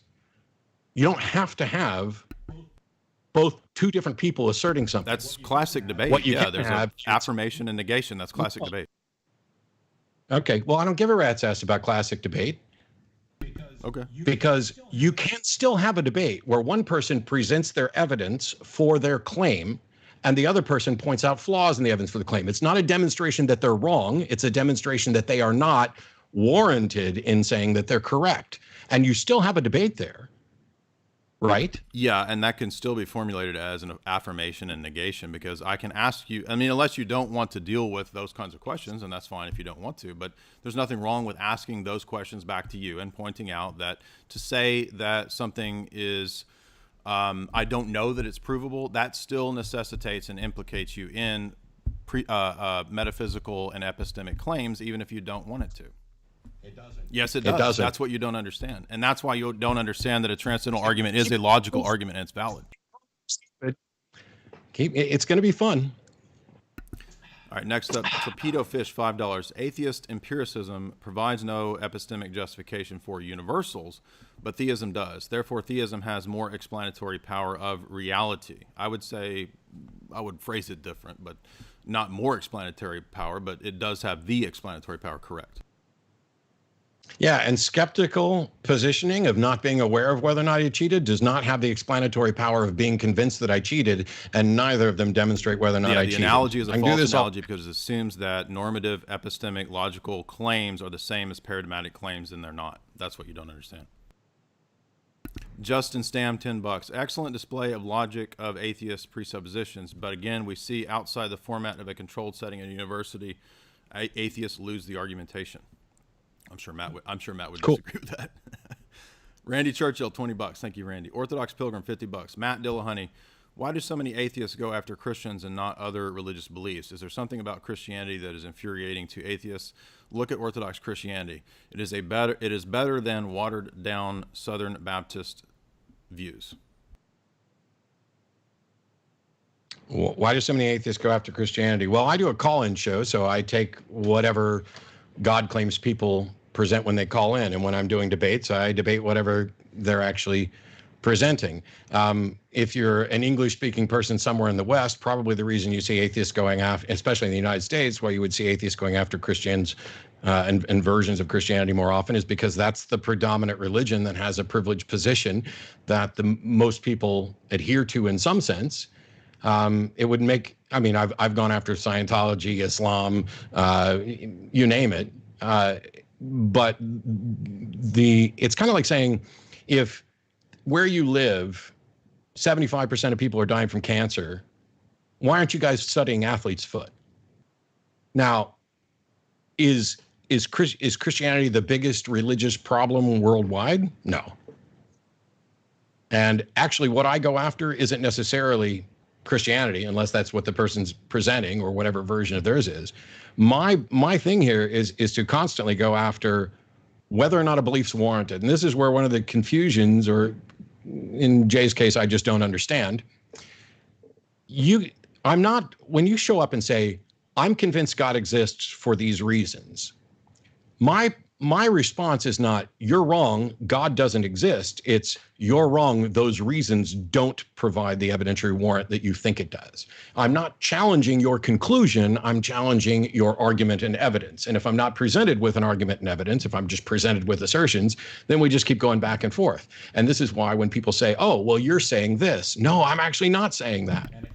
And it happens all the time. Yes, and I understand what you're saying there, Matt. It's just that the claim for the transcendental argument is different than most argumentation. It's a different type of argument, and it's an analysis of two different paradigms. So one can say, I don't want to do that, and that's fine, but that's part of my argument. My argument necessitates doing that as well. So that's why it's unique. And it's unique because transcendental categories and preconditions themselves are unique. They're a different type of argument. Let me give you one example. Gödel famously did this type of argument with mathematics when he argues with Bertrand Russell over set theory, and he does the incompleteness theorems. That's a mathematical form of a transcendental argument. So one could theoretically say that it's not valid or they don't accept it, but we use it in mathematics. It actually does come into play in different disciplines. So I think they're valid argumentation. And I would say that if one is at the, I'm not saying you're saying this, but if one is at the point of saying that they're not justifiable, they can't be justified, I don't see why they would be justified. I think that that is not a solid critique, not a solid response to the argument itself. And my concern isn't whether or not the argument is valid as so much as whether or not it's sound. And if I'm not presented with something, some sort of syllogistic form, I can't even, in a conversational thing, it is almost impossible, the way we speak and communicate, to say that's an invalid argument, because validity goes to the structure. And in a colloquial sense, when we're using shorthand and we haven't actually put things in premises, it's really hard. You can easily hide whether or not a structure is valid or not. And that's why we prefer to do things in syllogistic form. It's also the reason that when we're evaluating a claim in propositional logic, there's a proposition and not two propositions. We evaluate a single proposition. That's how you get a reductio. Premise one is the thing that you're potentially going to show is absurd. It's not premise one is this, premise two is the opposite of, you would have, that's the reason we do logic the way we do. And that's almost always true, except in the cases where we're asking questions of metalogic. And the whole argument about transcendental arguments is a metalogical question. So you can say that we don't want to go there, but I'm going there, and that's what the argument is. It's a question of metalogic. All right, next up is Doorman, $20. Assuming the skeptics that preceded us weren't interested in truth displays a bit of conceit and bad faith, especially when they tackled metaphysical questions so profound that it threatened to destroy their own worldview. I'm not saying that Hume or even Kant or people who were skeptical. I mean, Kant was convinced of Hume's argumentation. I'm not saying that that they're in bad faith. I'm saying that they were consistent, and Hume went to a certain degree of skepticism where he admitted a lot of things that most skeptics, maybe not with Matt, but most skeptics won't admit. For example, Hume says there's no basis for causality. There's no basis you're not observing causal relations. You're observing event A, event B. They're discrete operations, events, and you're just calling them causality.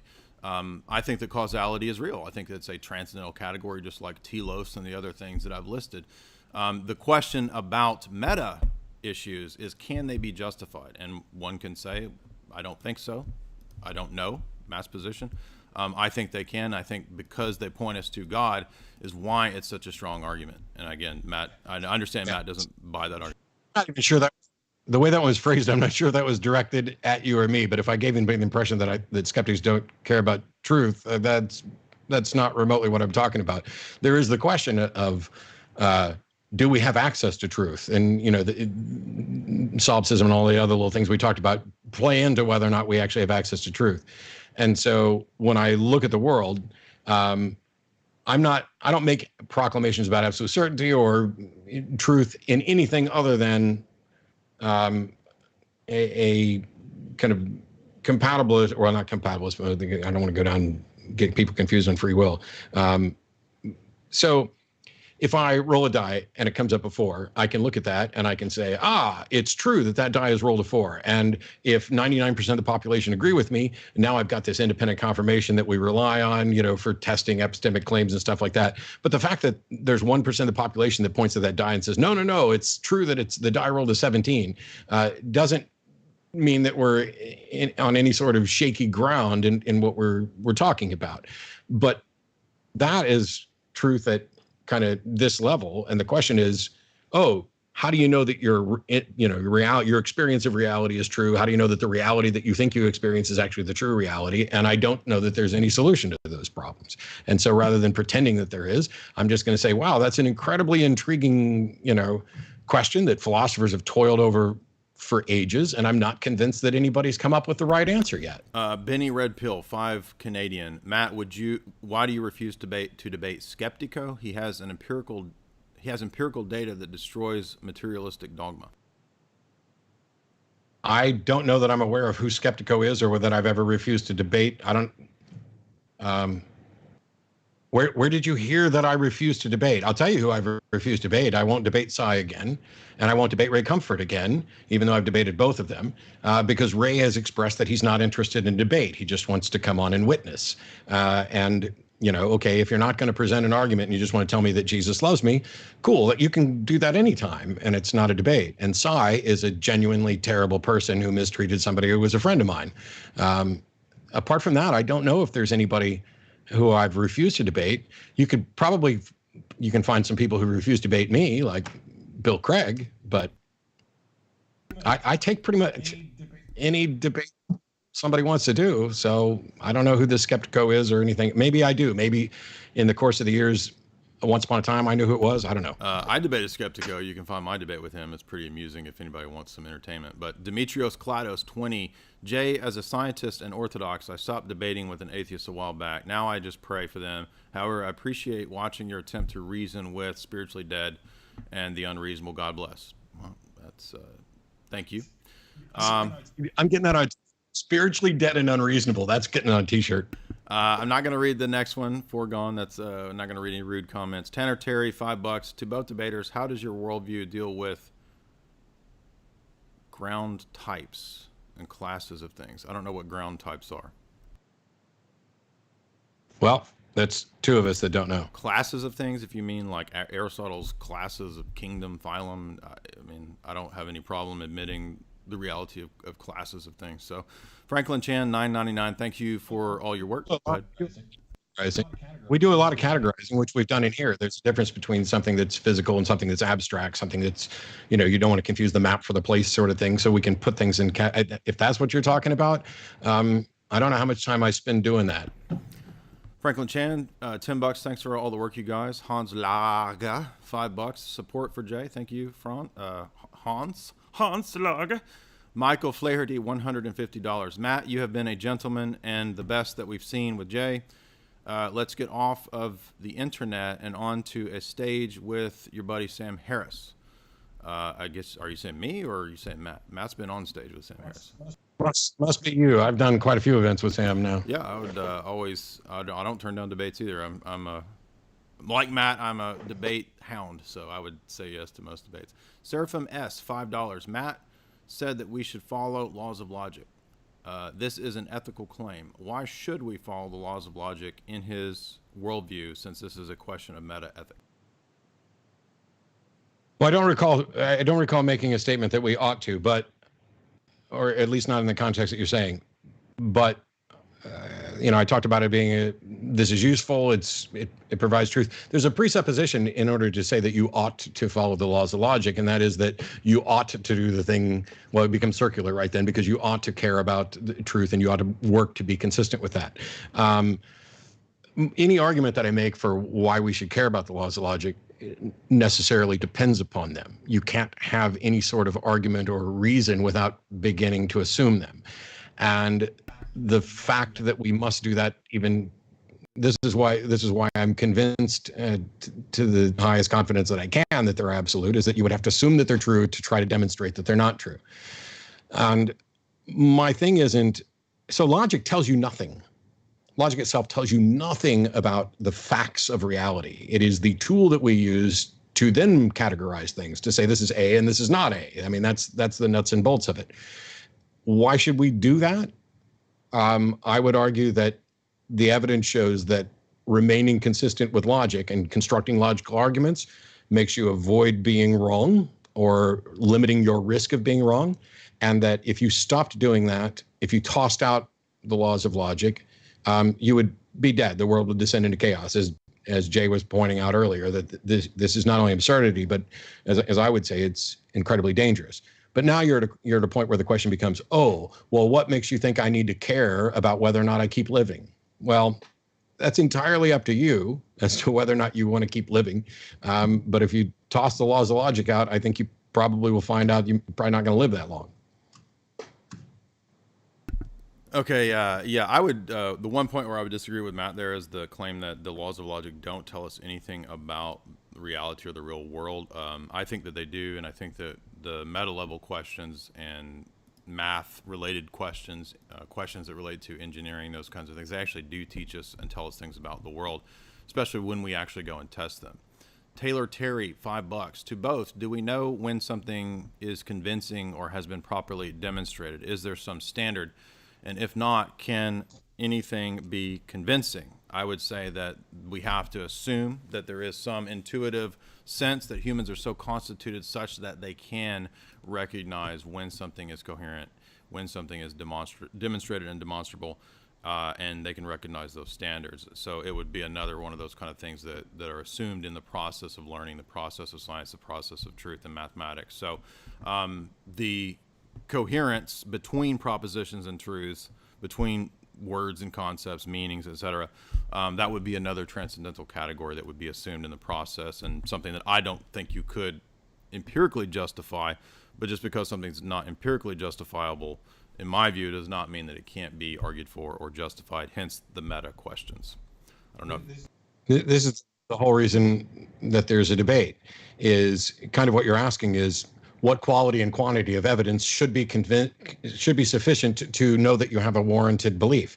And as Sagan and others pointed out, or Hume, proportion your confidence to the evidence, and Sagan would point out that extraordinary claims require extraordinary evidence. The answer to your question is incredibly complicated, but the shortest version is each claim is going to have its own bar, and the quality and quantity of evidence would have to rise above that bar for that claim. The sort of evidence I would need to believe that you just got a new puppy is different from the sort of evidence that might convince me you just got a Bugatti Veyron, or even worse, you have a pet unicorn. Those three claims are of a slightly different nature. But at the end of the day, and this is the terrible, dirty secret, it's up to each individual. You're not in control of your beliefs. You're not in control. You are either convinced or you're not. And for many people, there are roadblocks with regard to biases and other things that are hidden that you may not see. And for others, they may be far more open. There are people we know who are gullible and easily convinced of things, or we would describe it that way. Doesn't mean they're wrong, but they can be easily convinced. And so, no, there's not pick any claim. There's not a set standard of, when we have this much evidence of this type, now we're on firm ground, which is why we've always had these arguments and debates about how much and what quality of evidence is enough. And what Jay thinks is enough to warrant belief is fundamentally different than I do on some things. And yet we would probably agree on lots of other things. Yeah, the one thing I would say about the argument that Matt just gave itself is a form of a universal claim. It is a statement about a universal state of affairs that relates to what is universally the case about how we can and can't know and what we can and can't prove. And I would say that itself is inconsistent with a pragmatic empiricism. But I don't know, we may not want to go down that route. I don't know. Anthony Magnabosco, $2. Who is making the most presuppositions? I would say we both make all the same presuppositions because you admit you presuppose God and I don't, so clearly that's not true. Well, that's true. In the case of the normal transcendental categories of the past, the self, laws of logic, numbers, that's what I mean. We all have the same presuppositions. I think that those meta questions are solved by God, who's a metaphysical being. It's a meta question to talk about God. Metaphysics and metaethics and metalogic are very similar in the way that they're demonstrated. And of course, one can refuse that, but I think it's a valid argument, and that's what I've been trying to present. I find it kind of strange, because I would have expected you to say that you make exactly one presupposition, and that's God, and everything else is derived from that. Because when you use God as a foundation, you're no longer presupposing logic. You are presupposing the foundation for logic. No, I mean, I wouldn't say that those things are either or. I mean, I believe in all of those categories that we've talked about. I think they're very real, and I think that they have a logical justification, and that's what a transcendental argument is a form of logic. It's a logical argument. It's a different type of logic, but it is a logical argument. Now, one could disagree with that and not accept that, but I think that I'm genuinely trying to understand this. I presuppose the laws of logic. Would you say that you presuppose the laws of logic? Sure. And yet you think you have a foundation for those, Correct. which means that no presupposition is required. No, that's not the argument. The argument is not that a presupposition doesn't require a justification. Wow. So there's a word that perhaps I've been wrong about my entire life. A thing tacitly assumed beforehand at the beginning of a line of argument or course of action. The action or state of presupposing or being proposed. When I look at a presupposition, when people talk about what they're presupposing, if you have an explanation for something, then I'm not presupposing it. It is derived from that explanation. I could, because then I could just argue, well, I presuppose that I did not spontaneously come into existence because my parents had sex and I share genetic traits with them. Now, I don't presuppose that I didn't just pop into existence. I'm convinced of that for an actual reason. Now, I might presuppose that my parents had sex and the evidence shows I share genetics, but to me, a presupposition is something for which you presuppose it because you don't have an evidentiary warrant, foundational warrant behind it. Because if you do, it's no longer presupposition. It is derived from that. No, that's why I was saying that different things are proven in different ways. So the way that we would go about proving things that relate to the natural world, what temperature does water boil, the way that we prove that is different than the way that we prove things that are fundamentally different in nature. Now, one could say that I don't accept anything that's not material, but if I believe in things that are immaterial, it stands to reason that the way that I would prove them would be different than the way that I prove the material things, because the thing that we're talking about is immaterial, it's invariant, it's conceptual. It's not going to be proven in the same way that things that are material are proven. Hence the transcendental argumentation. And transcendental arguments are arguments. That's the whole point. Now, again, you could say, I don't accept transcendental arguments. They're not valid arguments. And the response to...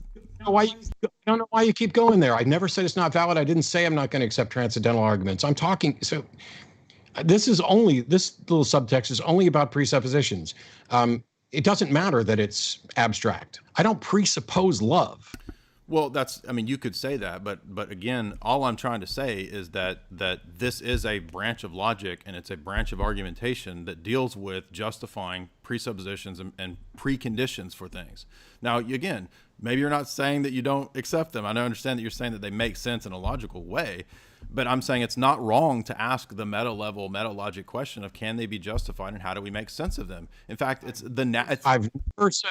Why are you talking about the exact? This has nothing to do with what we're actually talking about. My argument. You're saying that I'm arguing for a thing that's immaterial and invariant. I'm talking about what is a presupposition and whether or not it's justified. So I could say I presuppose logic, but here's the reason why I think logic is real. And here's my evidence for the thing I think is love.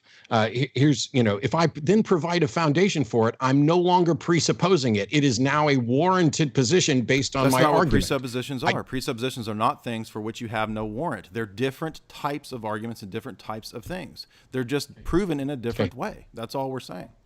Well, then a good chunk of this is going to be incredibly confusing because we mean two entirely different things by presuppositions.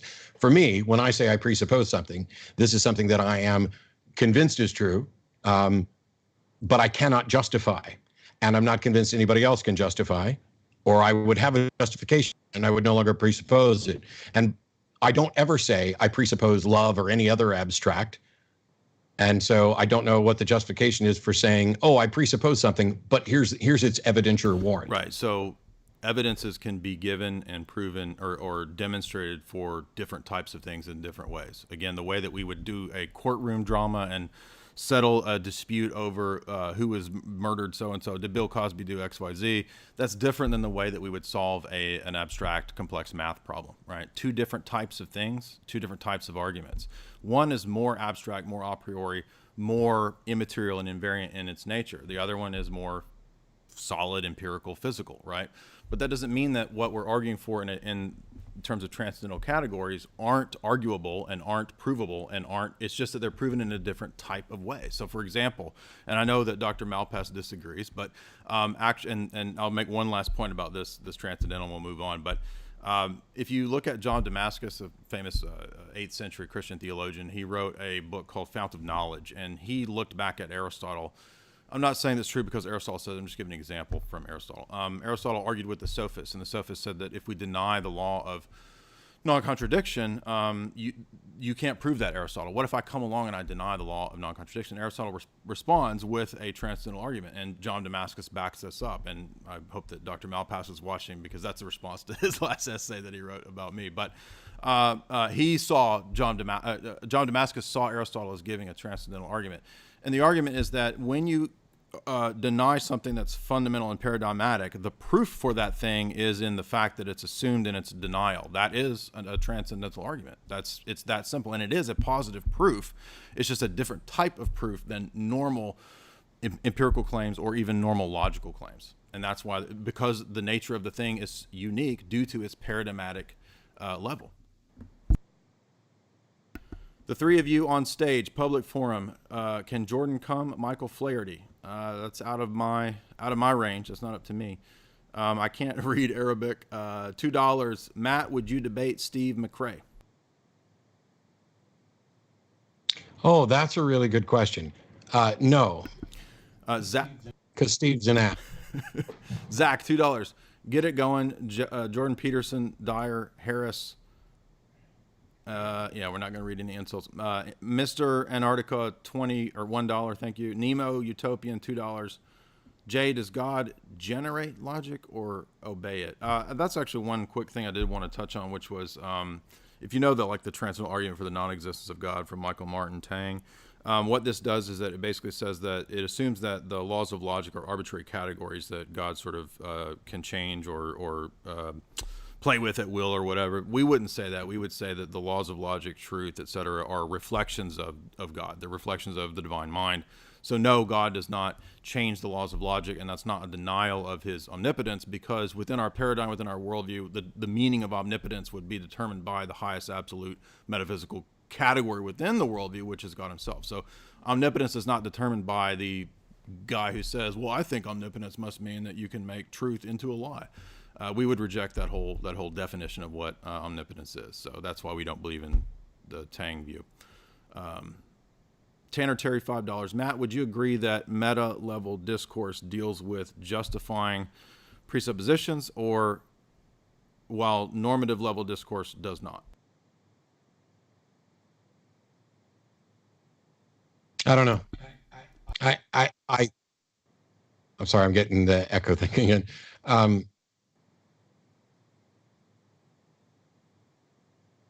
Meta-level discussions are about understanding and attempting to justify whatever the normative level is. I mean, that's the whole thing. Or the meta level themselves.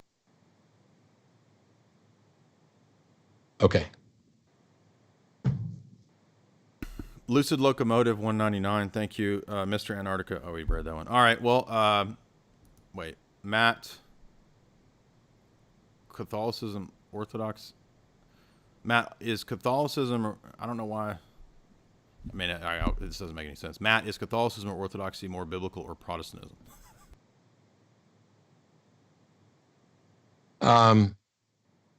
Well, I would argue, first of all, it depends on which Bible you're going to point to. I think the easiest way for me to do this, and yes, I was a Southern Baptist, but I've also debated Orthodox and Catholics as well.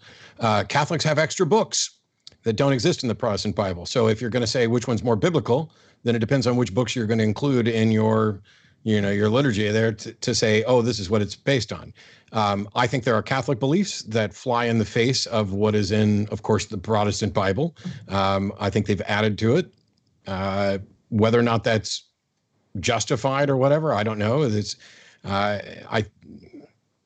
I remember growing up as a Baptist, we were taught that the Catholics were Mary-worshiping, idol-worshiping heretics who probably weren't going to heaven, but that was obviously a Protestant view. And so one of the things is that a cult is it's the religion that's not yours and perhaps not as popular. And so there's been this constant conflict between, Protestants and Catholics, and I can't tell you which one is more biblical until we know what the Bible is and what it's supposed to be, because I would argue that the fact that there's 1,000 or more denominations that all identify as Christian and disagree on every single point of doctrine is probably one of the many potential death knells for Christianity in general. But then now we're into an argument basically from divine hiddenness, and that's outside the scope of this. Well, I would definitely say orthodoxy is more biblical, and like Matt, I was raised Baptist, so I can definitely understand Matt in terms of where he's coming from. Super Chad, $10. And to be fair, I'm not as familiar, despite having debated Orthodox people before, I'm not as familiar with Orthodox doctrine and how it differentiates from Protestantism or Catholicism. So I'm not the right guy to ask. Super Chad, $10. Matt, if you're a materialist, what makes you believe that your brain's neural firings have anything to do with truth on a metaphysical level? I don't think I claim that.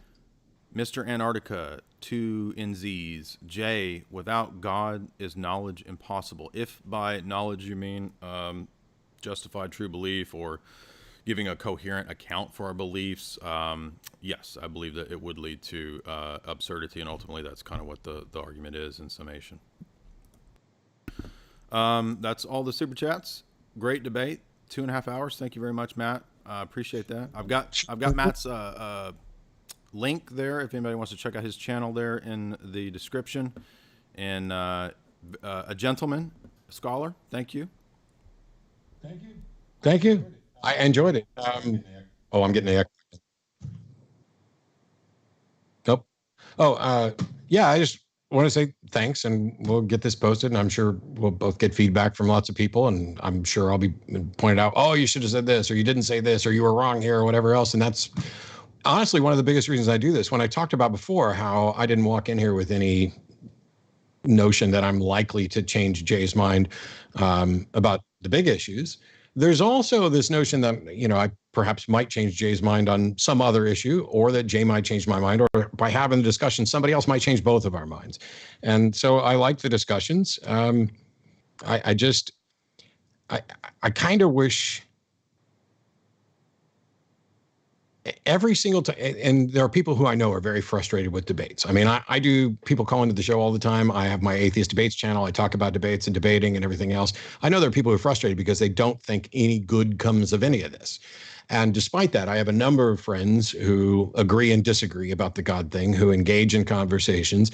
And I have thousands upon thousands of emails from people who have benefited from those conversations. A good chunk of them have found their way out of one particular religious belief or another, or gained a better understanding of skepticism.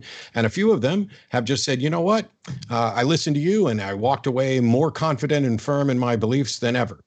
And while I don't know, I'm thankful that they at least listened and considered, because I think that's probably more than most people do in their lifetime. I know that one of the reasons it took me forever to kind of find my way out of Christianity is because there was no reason to consider it. Everybody around me believed, and it made sense. And like I was saying with Jay at the outset, yeah, if you want to be confident that logic is reliable, then being convinced that there's a God who guarantees that logic is inviolate, that's very satisfying. And it may be exactly the sort of thing that somebody needs to be comfortable continuing to use logic. I don't need that extra step because I haven't seen a demonstration that it's necessary. And I'm pretty much convinced that while Jay and I agree that laws of logic are absolute and inviolable or inviolate, or as close to that as possible, I'm not convinced that there is an explanation or that there needs to be one, but I'm open to the possibility that it might be. Last couple ones. Grombeard, thank you, Matt and Jay, for courageously expressing beliefs. I enjoyed the debate. I hope you get back together for another session. Super Curious 229, what method do you use to determine truth? I think we've talked about that the whole time. So he just said, Matt just gave a good description of areas where we'd agree in terms of laws of logic. Mr. Antarctica, again, aren't certain things self-evident? I don't believe in self-evident maxims in terms of foundationalism. Matt has a question on that. Oh, I'm sorry. I didn't mean I thought you were done there. No, the question on that, what's your view on properly basic beliefs? Because that to me feels a lot like self-evident, but I wanted to check. Yeah, no, I would say that that's pretty much the main attempt of classical foundationalism to justify how they don't fall into a circular regress, is that they'll say that there are beliefs that are just properly basic. I don't find that to be a coherent answer when in the history of philosophy people actually, especially after Descartes, they really started trying to question things at the most fundamental level. So if you read the Meditations, Descartes looking for a way to find that certainty that we've been kind of talking about. Is it possible? And he questions everything down to what he thinks is the most basic thing. And I would agree with Bertrand Russell on this, that the very thing that Descartes thinks is the most foundationally basic thing, to doubt his own existence and his own consciousness, he actually doesn't go deep enough. All right, so he says, I think, therefore I am, and I think Russell is actually correct to point out that was logically a non sequitur, because all Descartes' claim shows is that thinking is occurring. I think that's true, and as many philosophers afterwards have pointed out, Descartes didn't think yet to doubt things like language, like words having meaning. And that's because that comes later in the discourse of Western philosophy after Jean-Baptiste Vico, and people start doubting linguistic philosophy, which all I think is great, and that actually led people into doing transcendental argumentation. P.F. Strauss and people like this have done a lot of transcendental argumentation in relation to language. So I would say that no, I don't think the properly basic beliefs can be coherently made sense of outside. That's one of the reasons why coherentism is, I think, a better view of truth than classical foundationalism, is because, in my view, just saying that some beliefs are properly basic is just another restatement of circularity in the classical foundationalist paradigm. See, that's incredibly interesting that after 2.5 hours we get to this, because I think you and I are pretty much in agreement on that. Matter of fact, even a week or so ago on the show, somebody called in to ask me about properly basic beliefs, and I gave a kind of quick glib answer that I think it is a way to obfuscate that there isn't a justification, to just assert that we don't need one. Although I'd be interested in Russell, you were referencing Russell pointing out the problem with Descartes, but I thought it was Hobbes that pointed out that Descartes' cogito was contingent on logic, and therefore was not. I used to say, well, Descartes, got all kinds of stuff wrong, but at least he got the one thing right. And then I find out, after I think it was Hobbes, that he didn't even actually get that one right. That it's basically, I think, therefore I am doesn't actually demonstrate the thing it does. Yeah, I agree with that. And you may be right that it could have been Hobbes before Russell that made that point. Yeah, so that next question is about Descartes' cogito. We just covered that. Compillo. I'm not going to. So, yeah. Good debate from all sides. Thank you for that. Dirty name, you filthy name. Nemo Utopian, $10. How does God explain the laws of logic if it is simply the fact that God exists and has a logical nature? That makes laws sound descriptive of God, and it fails to explain why he's logical. Actually, I would agree with you, Nemo Utopian, and that's one of the reasons why Orthodox theology is unique. It's because we believe in the essence-energy distinction. So we would not say that the laws of logic are descriptors of the divine nature. They would be descriptors of the energies, the actions, the logi, as I mentioned at the beginning, from St. Maximus. So you actually are onto a good point there, Nemo, that we don't believe that they literally describe the divine nature. That would be the Western doctrine of divine simplicity. Mitchell Day, $2. Congrats on winning, Matt. I guess that's up for the audience to decide. Well, maybe if this is really bad English, what they mean by winning Matt is you beating Matt. So could go either way, I guess. Yeah, we don't know what. I don't know what Mitchell. I don't know what Mitchell's view is, but the ambiguity of that language there is great. Doormat. It's funny for me because legitimately, I've said this a bunch of times, and I know that there's people who don't believe it, but there's people who don't believe that I don't believe in God, and they assert all the time, "Oh no, you really know there's a God, and you're denying it." And I'm just like, every time you say that, you demonstrate to me conclusively that you're far more about projection and telling me who you are. And so this notion. And I just completely lost track of what he'd said. Crap, never mind. We'll come back. Doorman 360, best debate on the channel. Good job. Thank you. Hans Laga, $5. Matt, you're a good sport. Thank you for coming on. Mr. Antarctica. Mr. Antarctica again, is God self-evident? In a sense, yes. If you mean by self-evident classical foundationalism, no. All right. I don't see any more super chats. Great night. I don't want to keep Matt too long. thank you for coming on, Matt. And maybe in the future we can have another chat on some philosophy topics if you want to. Yeah, and not necessarily in debate format, because I mean, if there are certainly curiosities about orthodox theology that I have more than a passing interest. That one of the first, if not the first, public debate I did live in front of a big audience was against Father Hans Jacobsy, who's an Orthodox priest, about morality. And while everybody's welcome to go watch that so that they don't just trust my assessment, it was one of the most curious debates ever, because it was about whether or not morality can be grounded through secular foundations. And the curious thing was that he agreed with me through the entire debate that you can reach correct moral conclusions through entirely secular means. And then in his closing remarks, it's like a Jekyll and Hyde moment.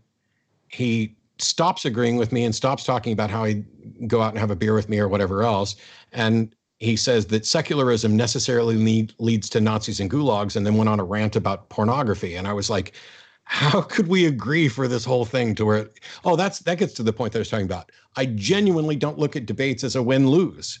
This is about promoting the conversation. I didn't come here. I know people, they're like, oh, you're doing a debate today. Go kick that theist ass or show Jay who's boss. And I'm like, you've missed the point of why I do what I do. And I get it. It's because there are people who aren't versed in the topics at all who call into the show and they wind up embarrassing themselves. I don't set out to embarrass anybody. You didn't mention him by name, but one of the other presuppositionalists I'm pretty sure I know who you alluded to, who didn't do a particularly good job, or maybe it's two. I don't know. It would be both. I think they're both. Yeah. Okay. I'm actually still, like, we're talking about Seitan Bergenkate and Matt Slick. So I won't have anything to do with, and as far as I can tell, he's just like parroting Greg Bonson and doesn't even necessarily understand the points that he's parroting. But Matt actually contacted me not too long ago because he was going to be in Austin. And we're at least friendly. I wouldn't say we're friends, but he likes tequila and he wants to come over and have some tequila. The quality of somebody's arguments or argumentation is independent from who they are as a person. And whether or not I found something convincing or compelling is independent from whether or not somebody else will. Because I'm not asserting that I'm necessarily right all the time. And so I do the debates for me, for the people that watch them. And I don't walk in going, I'm going to show Jay, I'm going to smack him around. And this isn't WWE. This is us people, humans, thinking and trying to figure out why we disagree and where. Yeah, I agree. Yeah. Blood sports was a passing thing that was fun in a way, but yeah, I think we want to move past the blood sports stuff. And one last question. All right, we can't do this all night. Super Chad, $10. Jay, you concede that all worldviews are ultimately, yes, circular, but doesn't a historically confirmed arc of prophecy go above and beyond a mere internal coherence, circularity of logic, and supra-rationality? No. I would say that the biblical argument from prophecy is a strong argument, but it's only strong if you believe in the possibility of prophecy. So it would kind of be governed by our presuppositions, whether we would accept that. That's why you don't see me do like the argument about, oh, look, Jesus rose from the dead because after he rose from the dead, the apostles went from being fraidy cats to being very bold. Therefore, that proves the resurrection. That's not a good argument. I don't do the Thomistic arguments of the five ways because I don't think they're good, solid arguments. So in the same way, I believe that there are many strong arguments from prophecy when it comes to Scripture, especially Daniel 9, predicting a specific empire under which Jesus would be born. And this is, even the most liberal scholars date Daniel to the 2nd century BC. So even if you didn't believe it was about Jesus, it's pretty fascinating that it's at least seeming to predict the Roman Empire, which is pretty crazy. And a lot of other examples. That's just one off the top of my head. But nobody's going to find that convincing unless they're already open to the possibility that there could be such a thing. So what we conceive of as evidence is ultimately, and how we interpret the evidence is going to be determined by governing presuppositions. And so that's why I think it is useful to do this kind of a dialogue and talk about coherentism ultimately at the ground most fundamental level. So that's why I don't typically just start going to prophecies, is because nobody's going to find a prophecy convincing. This even comes up in the Gospels. There's a story where, when Jesus is telling the parable of the rich man and Lazarus, when they're in Hades and the rich man says, let me go back and talk to my brothers, and then they'll believe because somebody rose from the dead. And Jesus makes the quip that they won't believe even if somebody rises from the dead. And he says that they have Moses and the prophets, and if people aren't interested to see if those prophecies are valid, they're not going to believe if somebody rises from the dead, because what we experience in the natural world is determined by governing presupposition. So that's why I don't immediately just start appealing to prophecies. Yeah, prophecy is a big thing to dig in on. So I'm not going to go there, other than I was going to object to something you said, and then I realized it was technically correct, even though I think there's an implication that's not, which is nobody's going to believe prophecy unless they're open to the possibility of it. Sure, I would argue that's true, or at least you would have to then convince them of the possibility of it, and then they would accept. But also there are people who are perfectly open to the possibility of it who aren't going to be convinced by whatever prophecy that you present. Right. In the same way that you find Daniel 9 particularly impressive, there are people who find stuff from Edgar Cayce or Nostradamus particularly impressive, and I don't. And it's not because I'm closed to the possibility. I'm open to the possibility as soon as somebody demonstrates that they can actually do it, which is why the JREF had the $1 million prize for so long, and still does. But I mean, nobody won it. Slav K5,